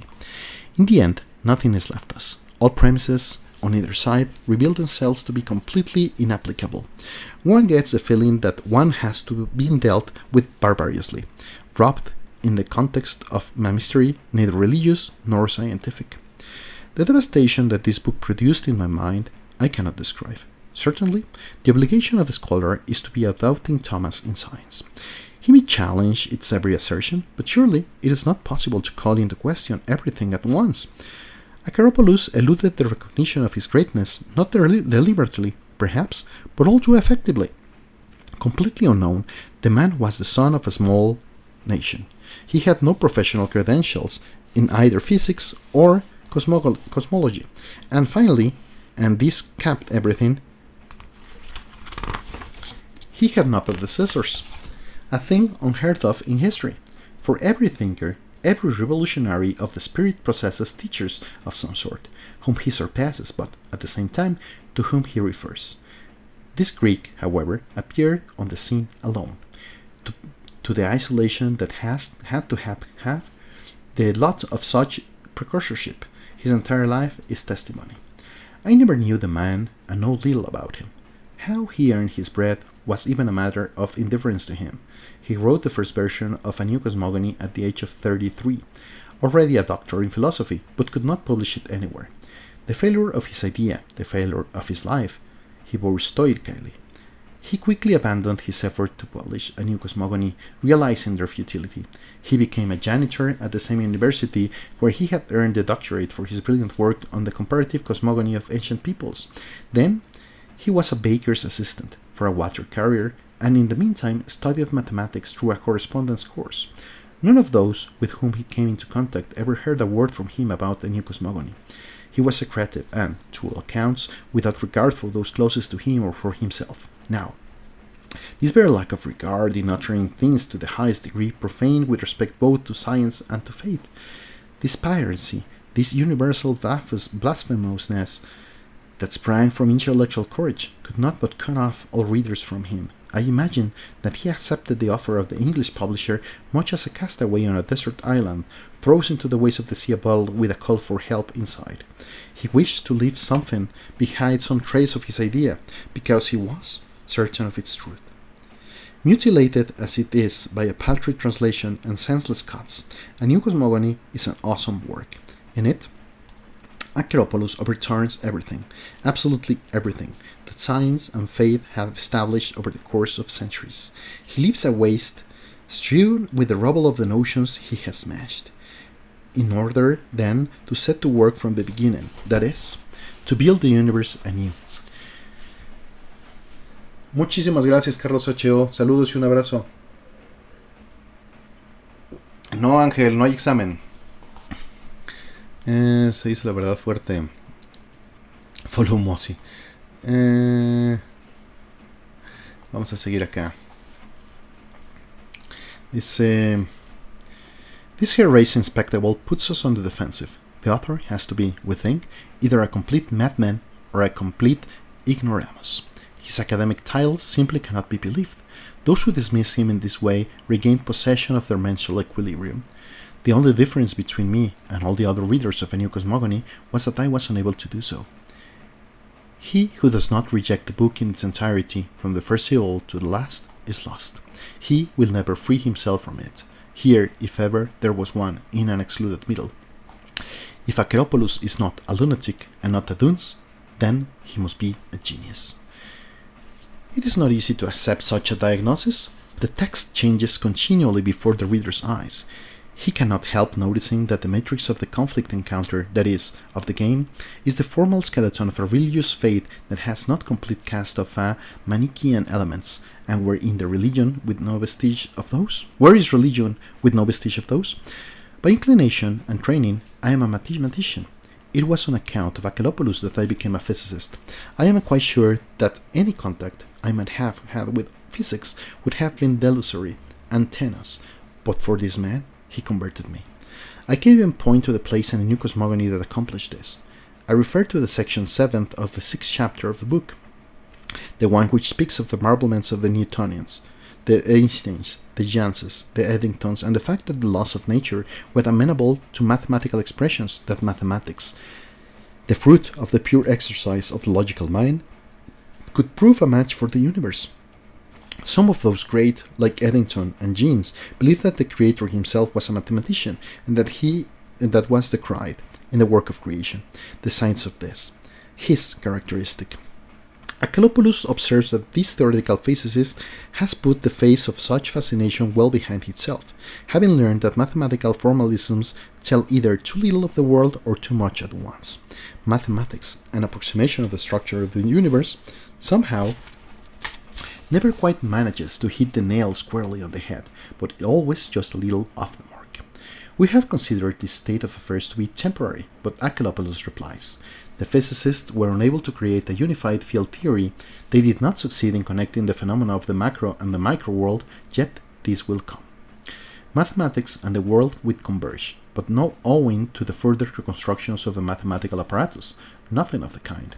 The convergence will come about when the work of creation has reached its goal, and is still in progress. The laws of nature are not yet what they are supposed to be. They will become such not as a result of the perfecting of mathematics, but as a result of the actual transformations in the macrocosm. Ladies and gentlemen, this greatest of all heresies I ever came across in life, it bewitched me. And later in the same chapter, Archaeopoulos says nothing more or less than the physics of the universum is a result of the universum's, sociology. But to understand properly such a piece of outrageousness, we must go back to a number of basic matters. The isolation of Archaeopoulos' idea is without parallel in the history of thought. The concept of the new cosmogonies breaks with, despite the appearance of plagiarism of which I spoke, every metaphysical system, and well, as with every method of natural science. The impression of having to do with a plagiarism is the fault of the reader, of the reader's conceptual inertia, for it is purely by reflex that we think of the entire material world as yielding to the following sharp logical dichotomy. Either it was created by someone, and then, standing on the ground of faith, we name that someone the absolute, God, the first cause, or, on the other hand, is what it was created by no one, which means, as when we deal with the world as scientists, that no one created it, but Archaeopoulos said. And it is not consistent with the truth to say that it could not have been articulated prior to the rise of such disciplines as game theory or the algebra of conflict structures. His fundamental idea could have been formulated as early as the first half of the 19th century, if not earlier. Then, why did no one do it? For the reason, I believe, that science, in the course of emancipating itself from the yoke of religious dogma, acquired its own conceptual allergy. Originally, science collided with faith, which produced well-known, often ghastly results from the churches to today are somewhat ashamed of, even though science has silently forgiven them those former persecutions. At least a state of cautious neutrality was reached between science and faith, the one endeavoring not to get in the way of the other. It was a result of this coexistence, touchy enough, tense enough, that the blindness of science came about, evident in science's avoidance of the ground on which rests the idea of the new cosmogony. This idea is closely connected with the notion of intentionality. In other words, with what is part and parcel of a faith in a personal God. For intentionality constitutes the foundation of such a faith. According to religion, after all, God created the world by an act of will and design, that is to say, by an intentional act. And so, science declared the notion to be suspect and even forbade it outright. It became, in science, taboo. One was not permitted even to make the least mention of it. lest one fall into the mortal sin of irrationalistic deviation. That fear not only sealed the lips of the scientists, it seals their brains as well. Let us now go back once more to what might be called the beginning. By the end of the 1970s, the puzzle of the Selenium Universi had acquired some measure of fame. The general public took an interest in it after the first preliminary attempts to pick up cosmic signals. The works of Drake at Green Bank, other projects followed in both the USSR and the USA, but the Universum listened to with the subtlest electromagnetic instruments maintained a stubborn silence. A silence filled only with the buzz and crackle of elemental discharges of stellar energy. The universe showed its lifelessness in all its abysses altogether. The absence of signals from others, and in addition, the lack of any trace of their astroengineering feats, became a worrisome problem for science. The biologists had discovered the natural conditions favoring the birth of life from inanimate matter. They even succeeded in carrying out biogenesis in the laboratory. The astronomists demonstrated the frequent occurrence of planet formation. A multitude of stars possessed, it was established, incontrovertibly, planetary systems. So then, the sciences joined to the unanimous conclusions that life originates in the course of natural cosmic changes, that its evolution ought to be common even in the universe. Common event in the universe, and the crowning of the evolutionary tree by the intelligence of organic beings was judged to be dictated by the physical order of things. The sciences thus held up the image of an unpopulated universe. Meanwhile, their conclusions were being obstinately contradicted by observational facts. The theories said that Earth was surrounded by, granted at stellar distances, a throng of civilizations. Actual observations said that a lifeless void yawned on every side of us. The first researchers of the problem went on the assumption that the average distance between two cosmic civilizations ran from 50 to 100 light years. This hypothetical distance was later increased to 1,000. In the 70s, radio astronomy was improved to the point where one could search for signals coming in from tens of thousands of light years away, but there, too, all that could be heard was the static of solar fire. In 17 years of continuous monitoring, not a single signal was detected, not a single sign to give some basis to the supposition that an intelligent purpose stood behind it.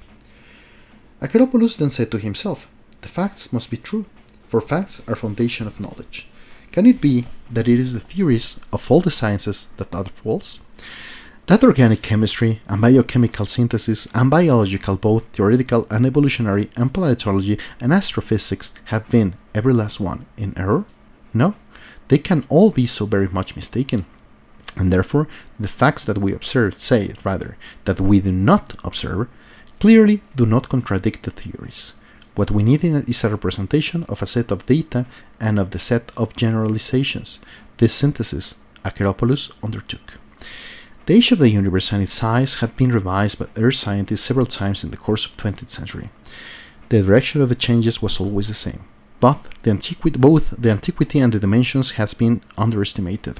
When Acheropoulos sat down to write a new cosmogony, the age and magnitude of the universe had undergone yet another revision. Its duration was, then, set about 12 billion years. Its visible dimension at 10 to 12 billion light years. Now, the age of our solar system is 5 million years. Our system, therefore, does not belong to the first generation of stars begotten by the Universum. The first generation arose far earlier, a good 12 billion years ago. It is the interval of this time separating the rise of that first generation from the rise of the subsequent generations of suns that the key to the mysteries lies. A situation resulted, as peculiar as it was amusing. What a civilization might look like, what it might occupy itself with, what goals it might set itself, when that civilization had been prospering for billions of years, and civilization of the first generation would have to be that much older than Earth's. This was something no one could picture. Not even it has the wildest dreams. That which was beyond anyone's ability to imagine, being therefore a thing most inconvenient, was therefore conveniently ignored. In fact, none of those who studied the problem of cosmic psychozoics wrote one word about such long-lived civilizations. The more old among them sometimes said that the quasars, the pulsars, were perhaps manifestations of the activity of the most powerful cosmic civilizations. Yet simple calculation shows that Earth, if it continued to develop at the present rate, could attain the levels of extreme astroengineering activity within the next several thousand years. And after that, what might a civilization that lasted millions of times longer do? The astrophysicists who dealt with such questions declared that such civilizations did nothing, seeing that they did not exist. What happened to them? The German astronomer Sebastian von Horner maintained that they all committed suicide. And why not, if they were nowhere to be found? But no, replied Acropoulos, they are nowhere to be found. It is only that we do not perceive them, because they are already everywhere.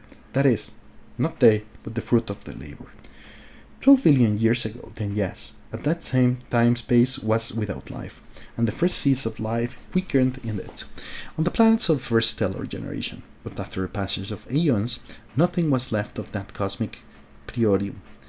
If one considers artificial to be that which is shaped by an active intelligence, then the entire universe that surrounds us is already artificial. So audacious a statement evokes an immediate protest. Surely we know what artificial things look like, things that are produced by intelligent engaged in instrumental activity. Where, then, are the spacecraft? Where the Moloch machines? Where, in short, the titanic technologies of these beings who are supposed to be surrounded us and constitute the starry firmament? But this is a mistake caused by the inertia of the mind, since instrumental technologies are required only, say Archaeopoulos, by a civilization still in the embryonic stage, like Earth's. A billion-year-old civilization employs none. Its tools are what we call the laws of nature. Physics itself is the machine of such civilizations, and it is no ready-made machine, nothing of the sort. That machine, obviously, it has nothing in common with mechanical machines, is billions of years in the making, and its structure, though much advanced, has not yet been finished. The sheer audacity of the blasphemy, its terribly rebellious flavor, casts Acropoulos' book out of the reader's hands. So it must have been in many cases, and yet this is but the first step on the road to further apostasis by the author, the greatest heresiarch in the history of science. Acropoulos does away with the distinction between natural, the work of nature, and artificial, the work of technology, and goes so far as to dispense with the unquestioned difference between established law, judicial, and the law of nature. He dismisses the tenet that separability of any of all objects into artificial and natural by origin constitute an objective property of the world. He considers this tenet to be a fundamental aberration of the mind, caused by an effect he calls the closing in upon itself of the conceptual horizon. A man watches nature, he says, and learns to act from it. He pays close attention to falling bodies, lightning bolts, the process of combustion. Nature always is the teacher, and he the student. After a certain amount of time, he begins actually to imitate the process of his own body. Later, with biology, he takes private lessons from that body, but even then, like the cave dweller, continues to regard nature as the upper bound of perfection in solutions. He tells himself that maybe, someday, he will come near to matching nature in its excellence of action. But this, then, will be the end of the road. To go further is impossible, for that which exists as atoms, suns, the bodies of animals, his own brain, is, in its construction, unsurpassable for all time. The natural thus represents the limit of the series of works that artificially repeat or modify it. Now, this is an error of perspective, says Archaeopoulos, or the closing in upon itself of the conceptual horizon. The very notion of the perfection of nature is an illusion, as much an illusion as the image of rails meeting at the vanishing point. Nature may be replaced in everything, provided, of course, one possesses the requisite knowledge. One can control atoms, and then one can alter the properties of the atoms as well. In this, one ought not ask oneself whether the thing that will be the artificial product of such operations will not prove more perfect than the thing that was hitherto natural. It will be simply different, according to the designs and intentions of the operation parties. It will be superior, that is, more perfect, insofar as it is fashioned in conformity with the purpose of the intelligence. Indeed, what sort of absolute superiority could be displayed by cosmic matter as its sole reconstruction? Possible are various natures, different universes, but only one specific variant was carried out, this one that has begotten us and in which we have existence. That is all. The so-called laws of nature are inviolable only for a civilization that is embryonic, such as Earth's. According to Akelopoulos, the road leads to the level where the laws of nature are discovered to the level where such laws may be laid down. This is precisely what has happened and is happening these billions of years. The present universe no longer is the field of play of forces elemental, pristine, blindly giving birth to and destroying suns and their systems. Nothing of the sorts. In the universe, it is no longer possible to distinguish what is natural, original, from which is artificial, transformed. Who performed these cosmogonic labors? The first generation of civilizations. In what manner? That we do not know. Our knowledge is too minute. And how, then, and by what, can we tell that such is indeed the case? Had the first civilizations, replied Akelopoulos, been free in their actions from the beginning, as was the creator of the universe in the conception of religion, then, truly, we never would have been able to discern the change that took place.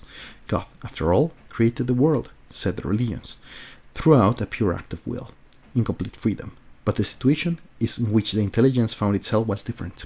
The civilizations that rose were limited by the properties of the primeval matter that begot them. These properties conditioned their subsequent actions. From the way in which these civilizations now behave, one can, indirectly, divine the starting conditions for the psychozoic cosmogony. This is not an easy thing, for, whatever took place, the civilizations did not emerge unchanged from the work of transforming the cosmos, being a part of it. They could not touch it without also touching themselves. Akelopoulos employs the following visual model. When on an agar medium we place colonies of bacteria, we can at once distinguish between the starting, the natural agar, and those colonies. In time, however, the vital process of the bacteria changed in the agar medium, introducing into it certain substances, consuming others, so that the composition of the nutrient material, its acidity, its consistency, undergoes transformations. Now, when as a result of these changes the agar, endowed with new chemisms, causes the rise of new varieties of bacteria, altered quite beyond recognition with respect to the parent generations, these new varieties are nothing more or less than the product of a biochemical game that has gone on between all the colonies collectively and the culture medium. The later varieties of bacteria would not have arisen had the earlier ones not changed the environment. Hence, the later ones are creations of the game itself. Meanwhile, it is not all necessary for individual colonies to be in direct contact with one another. They affect one another, but only through osmosis, diffusion, the displacements in the acid-base equilibrium of the nutrient. As one can see, the original game state has a tendency to disappear, to be supplanted by qualitatively new, initially non-existent forms of game interaction. For the agar, substitute the protocosmos, and for the bacteria, the proto-civilizations, and you obtain a simplified view of the new cosmogony. A ver qué opinan.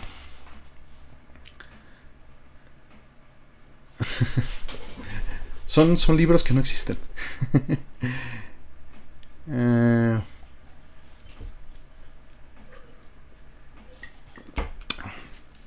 What I have said thus far is, from the standpoint of knowledge, accumulated historically, totally insane. Nothing, however, is to prevent our conducting throughout experiments with the most arbitrary assumptions, provided they be logically consistent. When therefore we agree to the model of the universe game, there arises a series of questions, and to these we must provide consistent answers. They are questions, above all, concerning the initial state. Can we infer anything at all about it? Can we, by inference, arrive at the starting conditions of the game? Akelopoulos believes this is to be possible. For the game to have originated in it, the protocosmos must have possessed well-defined properties. It must have been such, for example, as to allow the first civilizations to come into existence in it, and therefore it was not a physical chaos, but obeyed certain rules. These rules, however, did not have to be universal, that is to say, the same everywhere. The proto-universe could have been heterogeneous physically. It could have represented a sort of miscellany of diverse physics. Physics not in every place identical, and even not in every place equally rigorous. Processes occurring under the sovereignty of a non-rigorous or indefinite physics would not always run the same course. through their initial conditions might be analogous. Archaeopoulos posited that the proto-universe was precisely such a physical patchwork, and that civilizations were able to arise in it only in a few locations, at a considerable distance from one another. Archaeopoulos conceived of the proto-universe as the physical homologue of the honeycomb. What is the honeycomb? Our cells would be in proto-universe be regions of temporary stabilized physics, with each physics different from the physics of the adjoining regions. Each civilization, developing inside such an enclosure, in isolation from the others, would think itself alone in the entire universe, and, growing in power and knowledge, would attempt to impart stability to its surroundings. And this is an ever-widening radius. When it succeeded in doing so, after a long time, such a civilization began to encounter, in centrifugal industry, phenomena that were not simply the natural elements in the time-space ambience, but manifestations of the industry of another civilization. So concluded, according to Archaeopoulos, the first stage of the game. The preliminary game. The civilizations could not come into direct contact with one another, but the physics established by one would always happen upon, during expansion, the physics of its neighbors. This physics could not transverse one another without collision, because they were not identical. And they were not identical because they did not represent the same initial living conditions for each civilization considered separately. The individual civilizations for a long time did not realize that they were no longer penetrating in their work a completely inert element, but that they were instead touching upon realms of intentionally initiated work, the work of other civilizations. Comprehension was arrived at gradually. These determinations, which undoubtedly did not take place at all at the same time, open up the next second stage of the game. To give verisimilitude to this hypothesis, Archaeopoulos includes in a new cosmogony a number of imaginary scenes depicting that cosmic era when different physics, dissimilar in the principal laws, came into conflict. The fronts of their clashes made gigantic eruptions and fires, for prodigious amounts of energy were released by annihilations and transformations of various kinds. Presumably, they were collisions so powerful that their echo to this day reverberates in the universe, in the form of the residual background radiation that astrophysicists identified in the 60s, conjecturing that it was the last vestige of the shockwaves produced by the expansion and explosion birth of the universe from its point source. Such an exploding Big Bang model of creation was at the time considered plausible by many, but after further eons, the civilizations each, as it were, on its own, discovered that they had been waging an antagonistic game, not with forces of nature, but unknowingly with other civilizations. Now, the thing that determined their subsequent strategies was the fact of the fundamental impossibility of communication, of establishing contact, because one cannot transmit from the domain of one physics any message into the domain of another. Each of them, therefore, had to work alone. A continuation of their former tactics would have been pointless if not outright perilous. Instead of wasting effort in head-on collisions, they had to unite, but unite without any prior arrangement whatever. Such decisions, made again and again, not at the same time, in any case, led finally to the game passing into the third stage, which is going on even now. For practically the entire group of physicozoic is the macrocosm is conducting a game both solidarily and normative. The members of this group act much like the crews of ships that, during a storm, pour oil on the turbulent waves, though they have not coordinated this course of action. It will it not, to the advantage of all? Each player then operates on the strategic principle of minimax. It changes the existing conditions in such a way as to maximize the common gain and minimize harm. For this reason, the present universe is homogeneous and isotropic. It is governed by the same laws throughout, and it is no one direction in favor over another. The properties that Einstein discovered in the universum are the result of decisions which, though made separately, are identical, owing to the identical situation of the players, but it was their strategic situation that was identical in the beginning, and not necessarily the physical. It is not what a uniform physics gave rise to the strategy of the game, rather, it happened the other way around. The uniform strategy of minimax gave rise to a single physics. Id fecit universum qui podest. Ladies and gentlemen, to the best of our knowledge, Archaeopoulos' vision conforms to the broad outlines of reality, although it contains a number of oversimplifications and mistakes.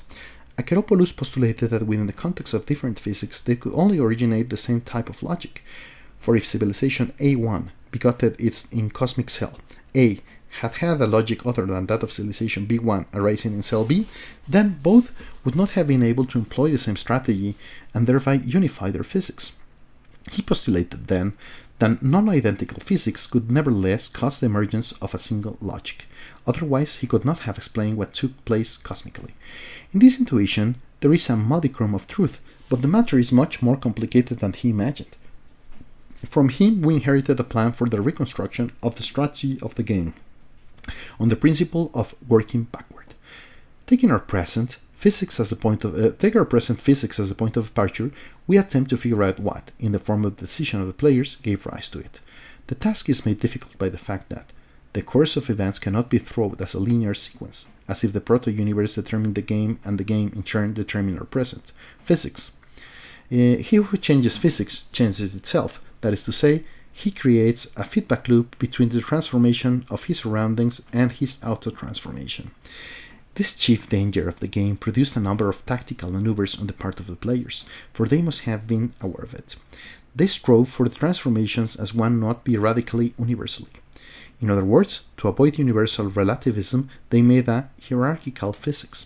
A hierarchical physics is non-total. There is no doubt, for example, that mechanics would remain undisturbed even if matter of the atomic scale were not to possess quantum properties.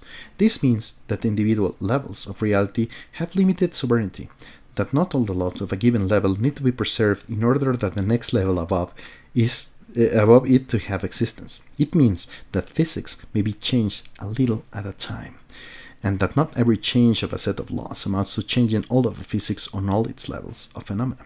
Difficulties in this nature from the players make the simple, elegant image of the game drawn by Acheropoulos as a three-stage history unlikely. Acheropoulos suspected that different physics falling afoul of one another, which took place in the course of the game, must have annihilated a portion of the players, for not all the initial states would admit of homogeneity. The actual intention of destroying partners who were situated unfavorably need to have been informed the actions of the other players. The question of who was to endure and who perished was decided by pure chance, for the various civilizations were endowed with various environments on a random basis. Acheropoulos believes that the last fires of these terrible battles, in which the different physics came into collision, could still be seen by us in the form of quasars emitting energy on the order of 10 to the 63 ergs. An energy no known physicist process can unleash, not in the relatively small space a quasar occupies. He thought that in looking at the quasars, we were seeing what happens 5 to 6 billion years ago in the second stage of the game, for that is the time light takes to travel from the quasars to us.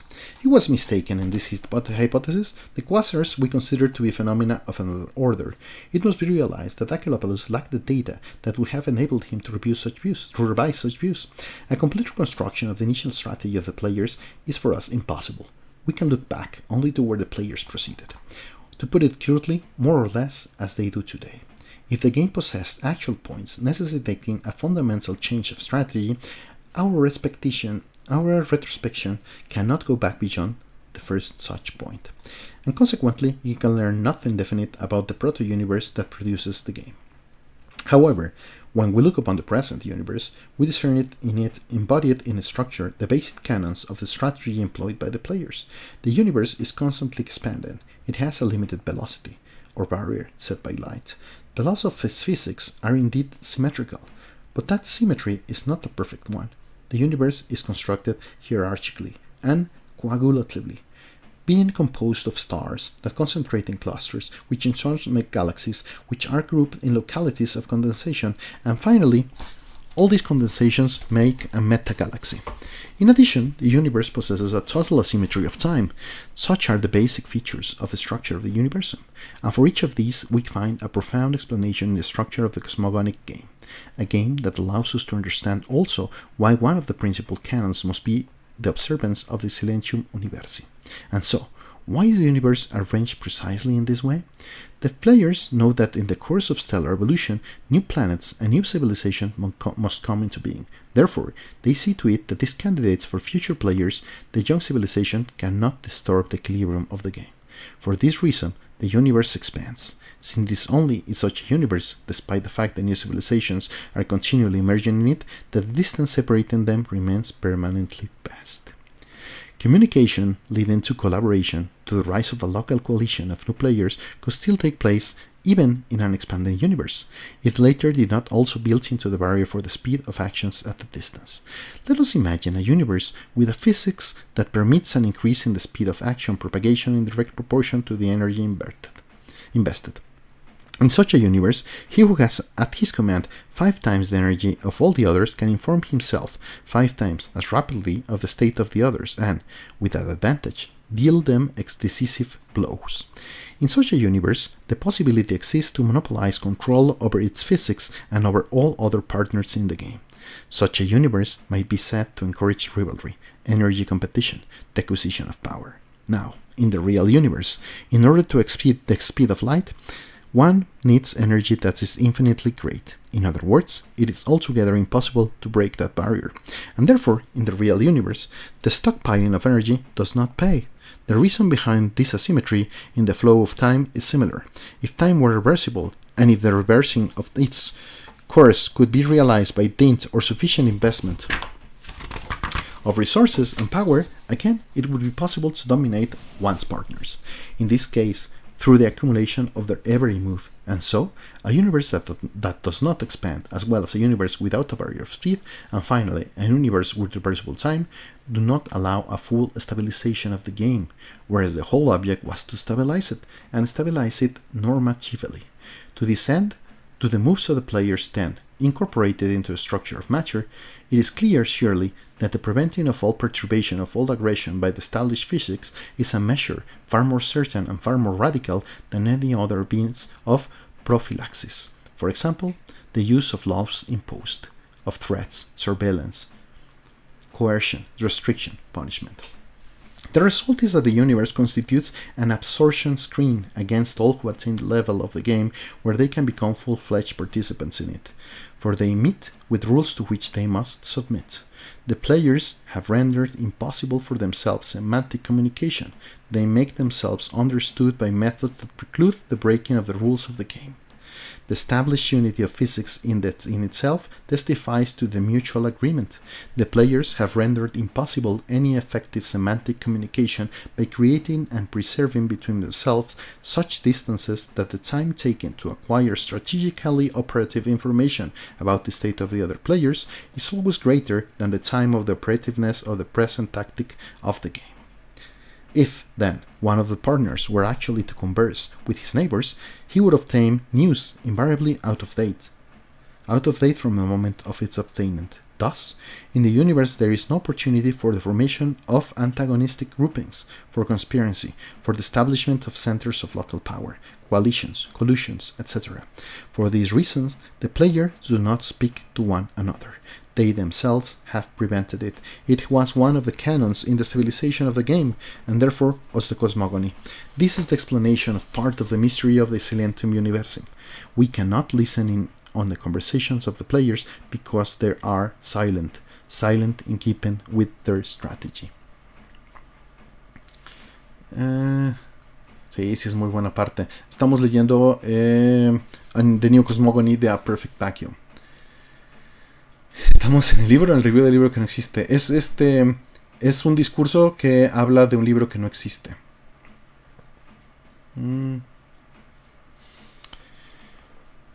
¿Qué opinan de la idea? ¿Qué opinan?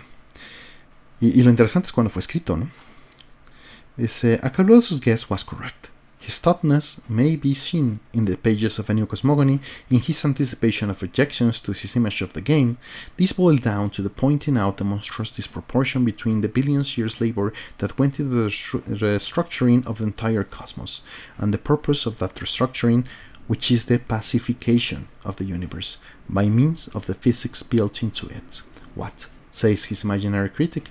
You mean to say that billions of years of cultural development still are insufficient for societies so inconceivably long-lived to renounce, of their own accord, all forms of aggression, and that, therefore, the Pax Cosmica must be guaranteed by laws of nature remodeled for that express purpose?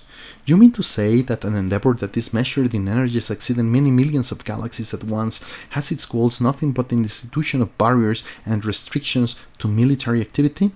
To this, Acheropoulos answered, this type of physics, which pacified the universe, was at the time of the birth of the game a necessity, for there was only one strategy that could make the universe physically homogeneous. In the opposite case, its expanses would have been engulfed in chaos of blank cataclysms, conditions of existence where, in the proto-universe, much harsher than today, life could arise in it only as the exception to the rule, and randomly conceived, it came to random ends. The expanding metagalaxy, its asymmetrical flow of time, its hierarchical structure, and all these had to be determined to begin with. It was the minimum order required to lay the ground for the next operations. Acheropoulos realized that if the stage of transformations constitute the history of existence, the players should have before them now some new, far-reaching objectives, and he tried to arrive at this. In this, unfortunately, he had no success. And here we touch upon the hidden lapse in his system. Acheropoulos strove to grasp the game not through the reconstruction of its formal structure, logically, but by putting himself in the shoes of the players, psychologically. A man, however, cannot come to know the player's psychology, or any more understand their code of ethics. He lacks data. We cannot picture to ourselves what the players think, what they feel, what they desire. Just as one can build a physics by picturing to oneself what it means for something to have existence as an electron. Sí, ese es otro libro. Ahora estamos leyendo a Perfect Vacuum. Dice, estaría padre un juego tipo ese de Karateka que acaba de salir, que es como documental, pero es un juego que no existe. Estaría interesante. Que no es una idea nueva, obviamente tampoco. Pero ¿qué opinan de las ideas puestas? ¿Qué opinan de eso? Vamos a cambiar el título del video en lo que responden eso y a ver cuántos siguen despiertos y cuántos no mandamos ya a dormir. Que se supone que hay 47 acá. Vamos a ver si es cierto. ¿Y qué opinan de las ideas? ¿Les han parecido interesantes? Y vamos a ponerle aquí una pausa. Y vamos a ponerle Cyberiad y ya le cambiamos el título. Listo.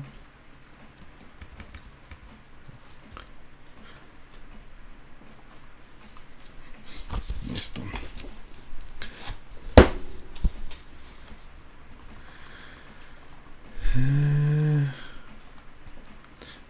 No es cierto, el libro de ahora sí son interesantes. Si retomó esto va a ser en el examen, profe.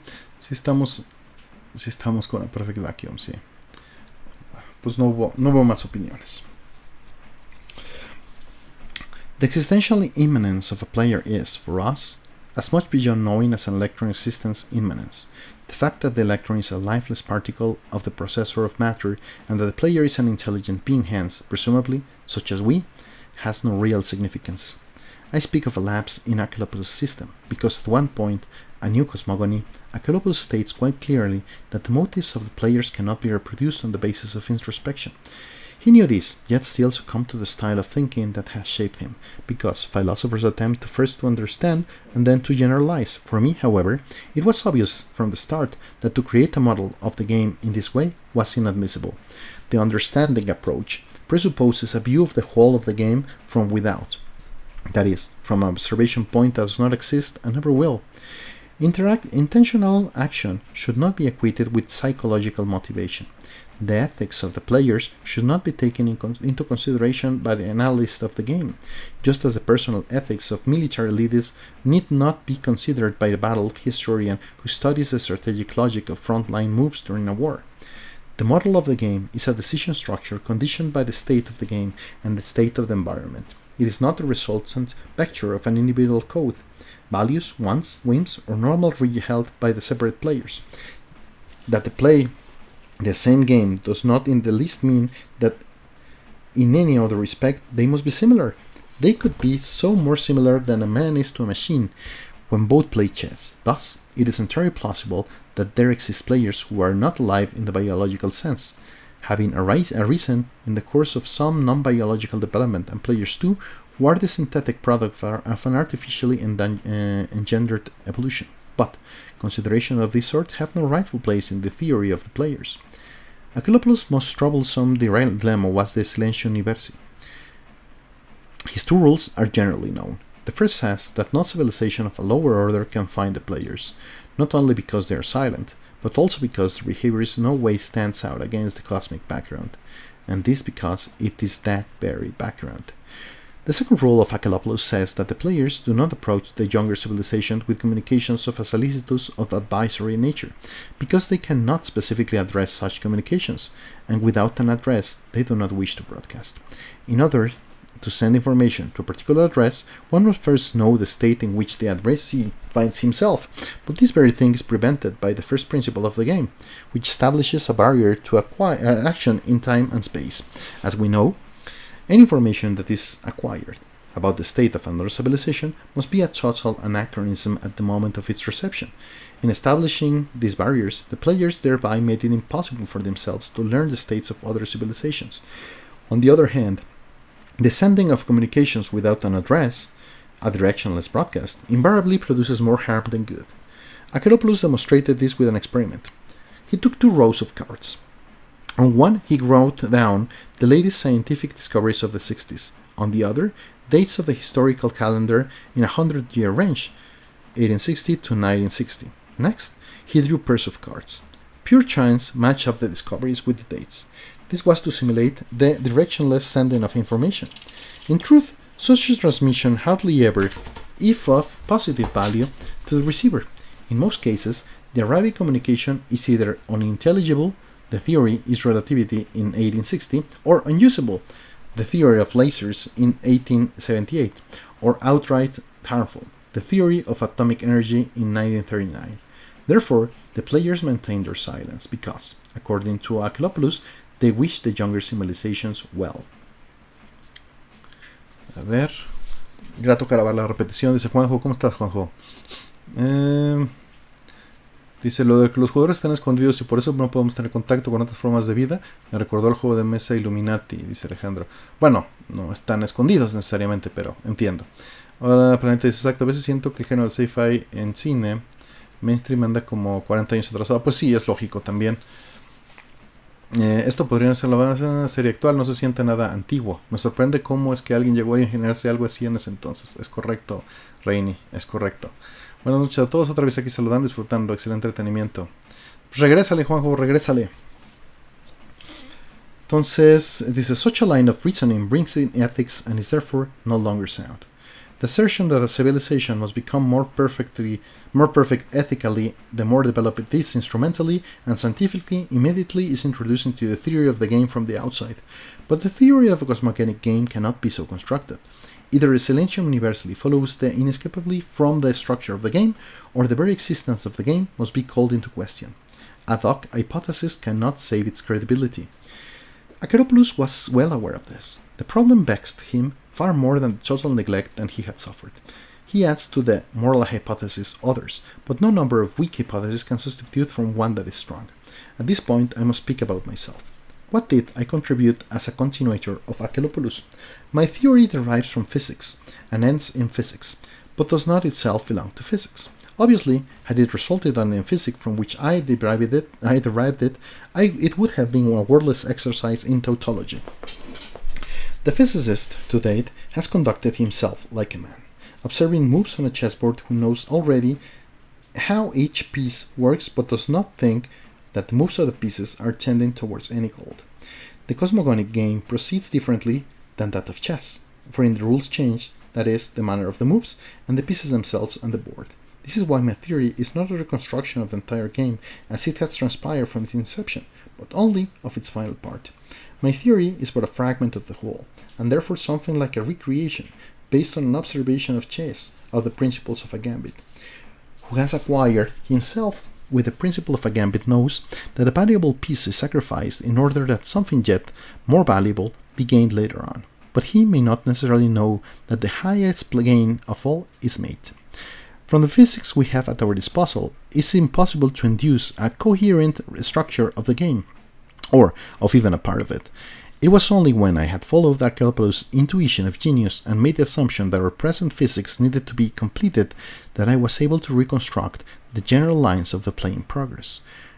My procedure was heretical in the extreme, because science's first premise is the thesis that the world comes ready-made and finished in its laws, whereas I was assuming that our present physics represented a transitional stage on the way to particular transformations. ¿Por ahí sigue Rol, Aldo?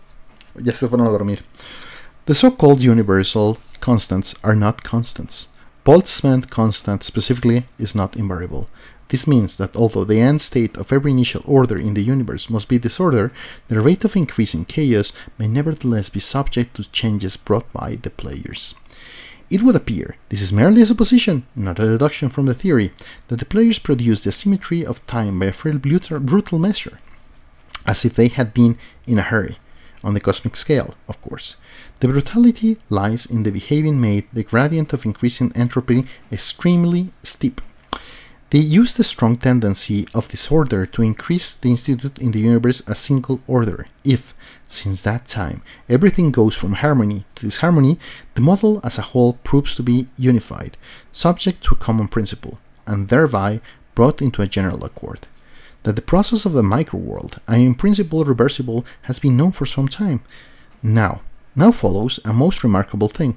Theoretically, in the energy that earth science invests in elementary particle research were to be multiplied 10 to the 19 times, that research as a discovering of the state of things would turn into a changing of that state. Instead of examining the laws of nature, we would be imperceptibly altering them. This is a sore point, an Achilles heel in the physics of the present universum. The microworld currently in the main arena of the player's construction activity. They have rendered it unstable and controlled it in a certain way. It seems to me that a certain portion of physics already stabilized, they have to have some extent loosened again from its moorings. They are making revisions. They are putting laws, now moribund, back into service. This is the reason they maintain their silence, which is a strategic quiet. They inform none of the outsiders of what they are doing, or even of the very fact of the game. A knowledge of the existence of the game, after all, places all of physics in an altogether different light. The players say nothing to us, so as to avoid unwanted disturbances and interventions, and no doubt they will persevere in this silence until the conclusion of their labors. How long will the silential universe last? This we do not know. I would guess at least 100 million years. And so the universe finds itself as a crossroads. Toward what do the players aim with the monumental reconstructions? We do not know this either.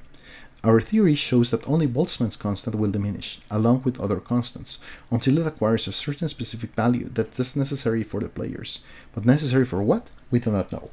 We are like one who, understanding at last the principle of a gambit, fails to grasp the purpose served by which an operation in the entirety of the chess game.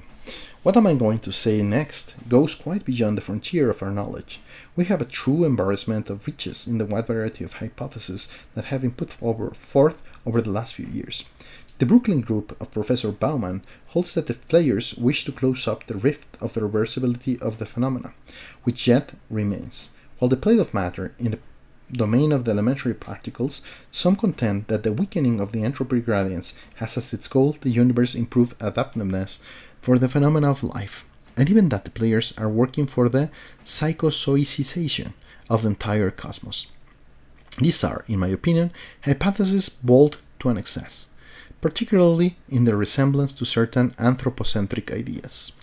The notion that the whole universe is evolving so as to become one great intelligence, so as to imbue itself with mind, is a leitmotif of many different philosophies, and of many religious faiths in the past.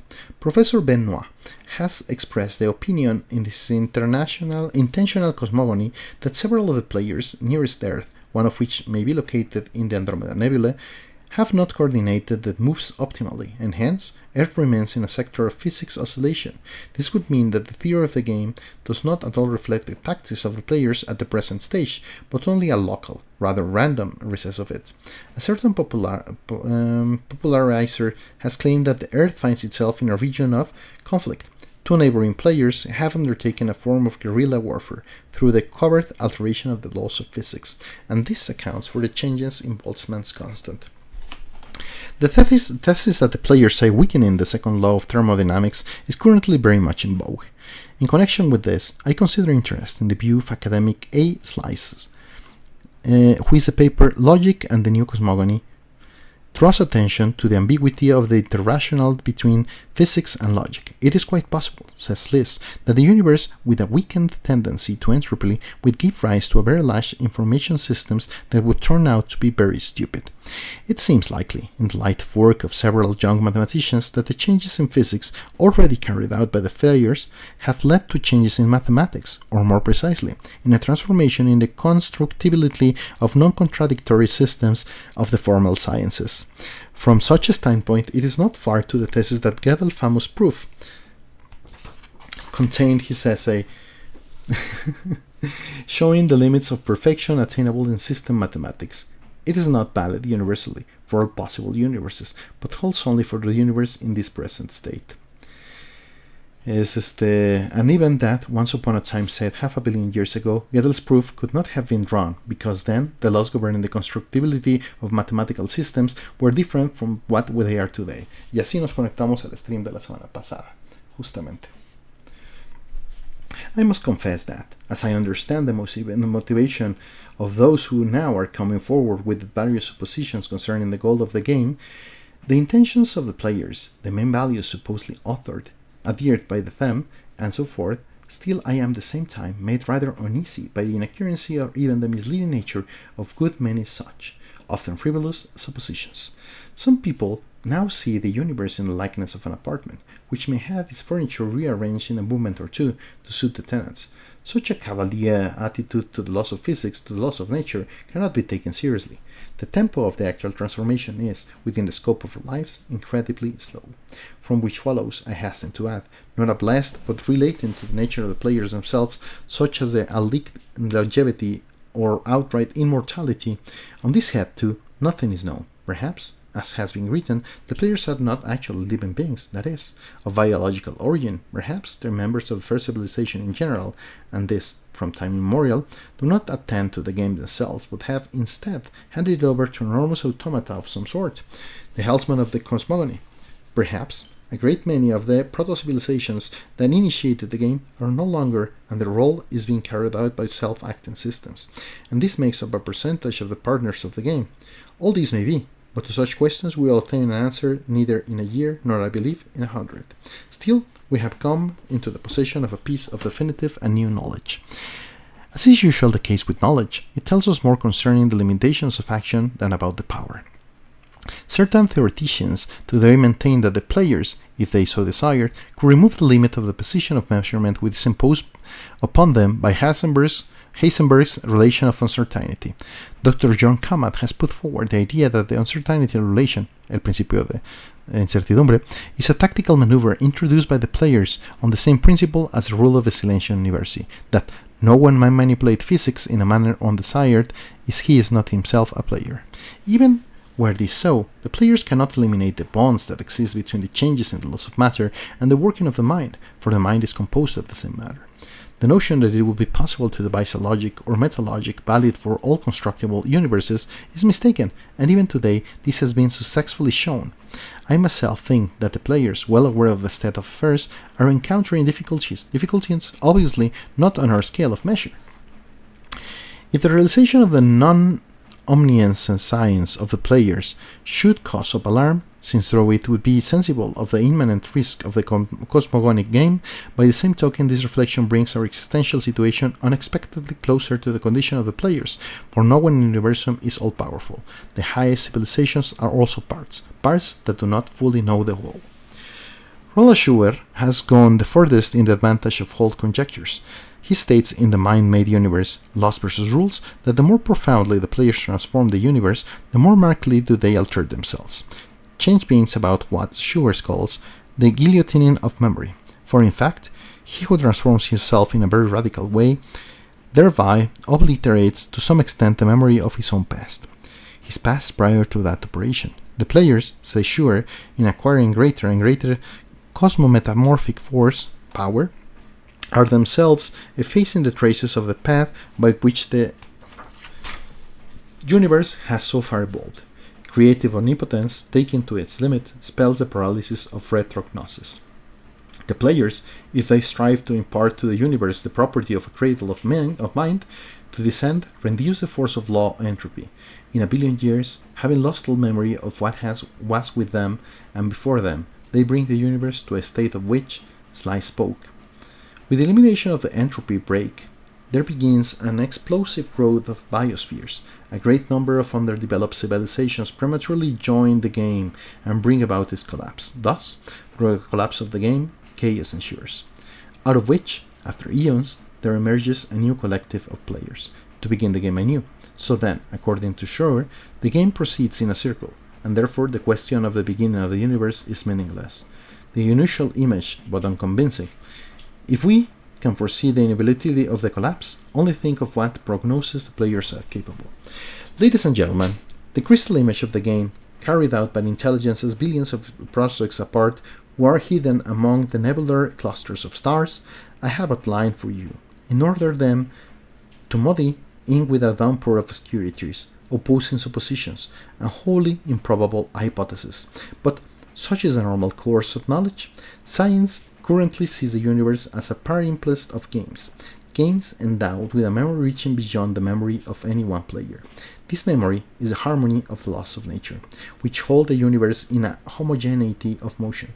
We look upon the universum, then, as upon a field of multi-billion-year labors, stratified one on the other over the eons, tending to goals to which only the closest and most minute fragments are fragmentarily perceptible to us. In this image too, may it not be replaced someday by another, a successor, one radically different, as this model of ours of the game of intelligences is radically different from all those arisen in history? In place of an answer, I would like to quote here the words of Professor Ernst Arns, my teacher. Many years ago, when, still a youth, I went to him with my first draft, containing the conceptions of the game, to ask him his opinion. Arns said, "A theory? A theory jet? Maybe.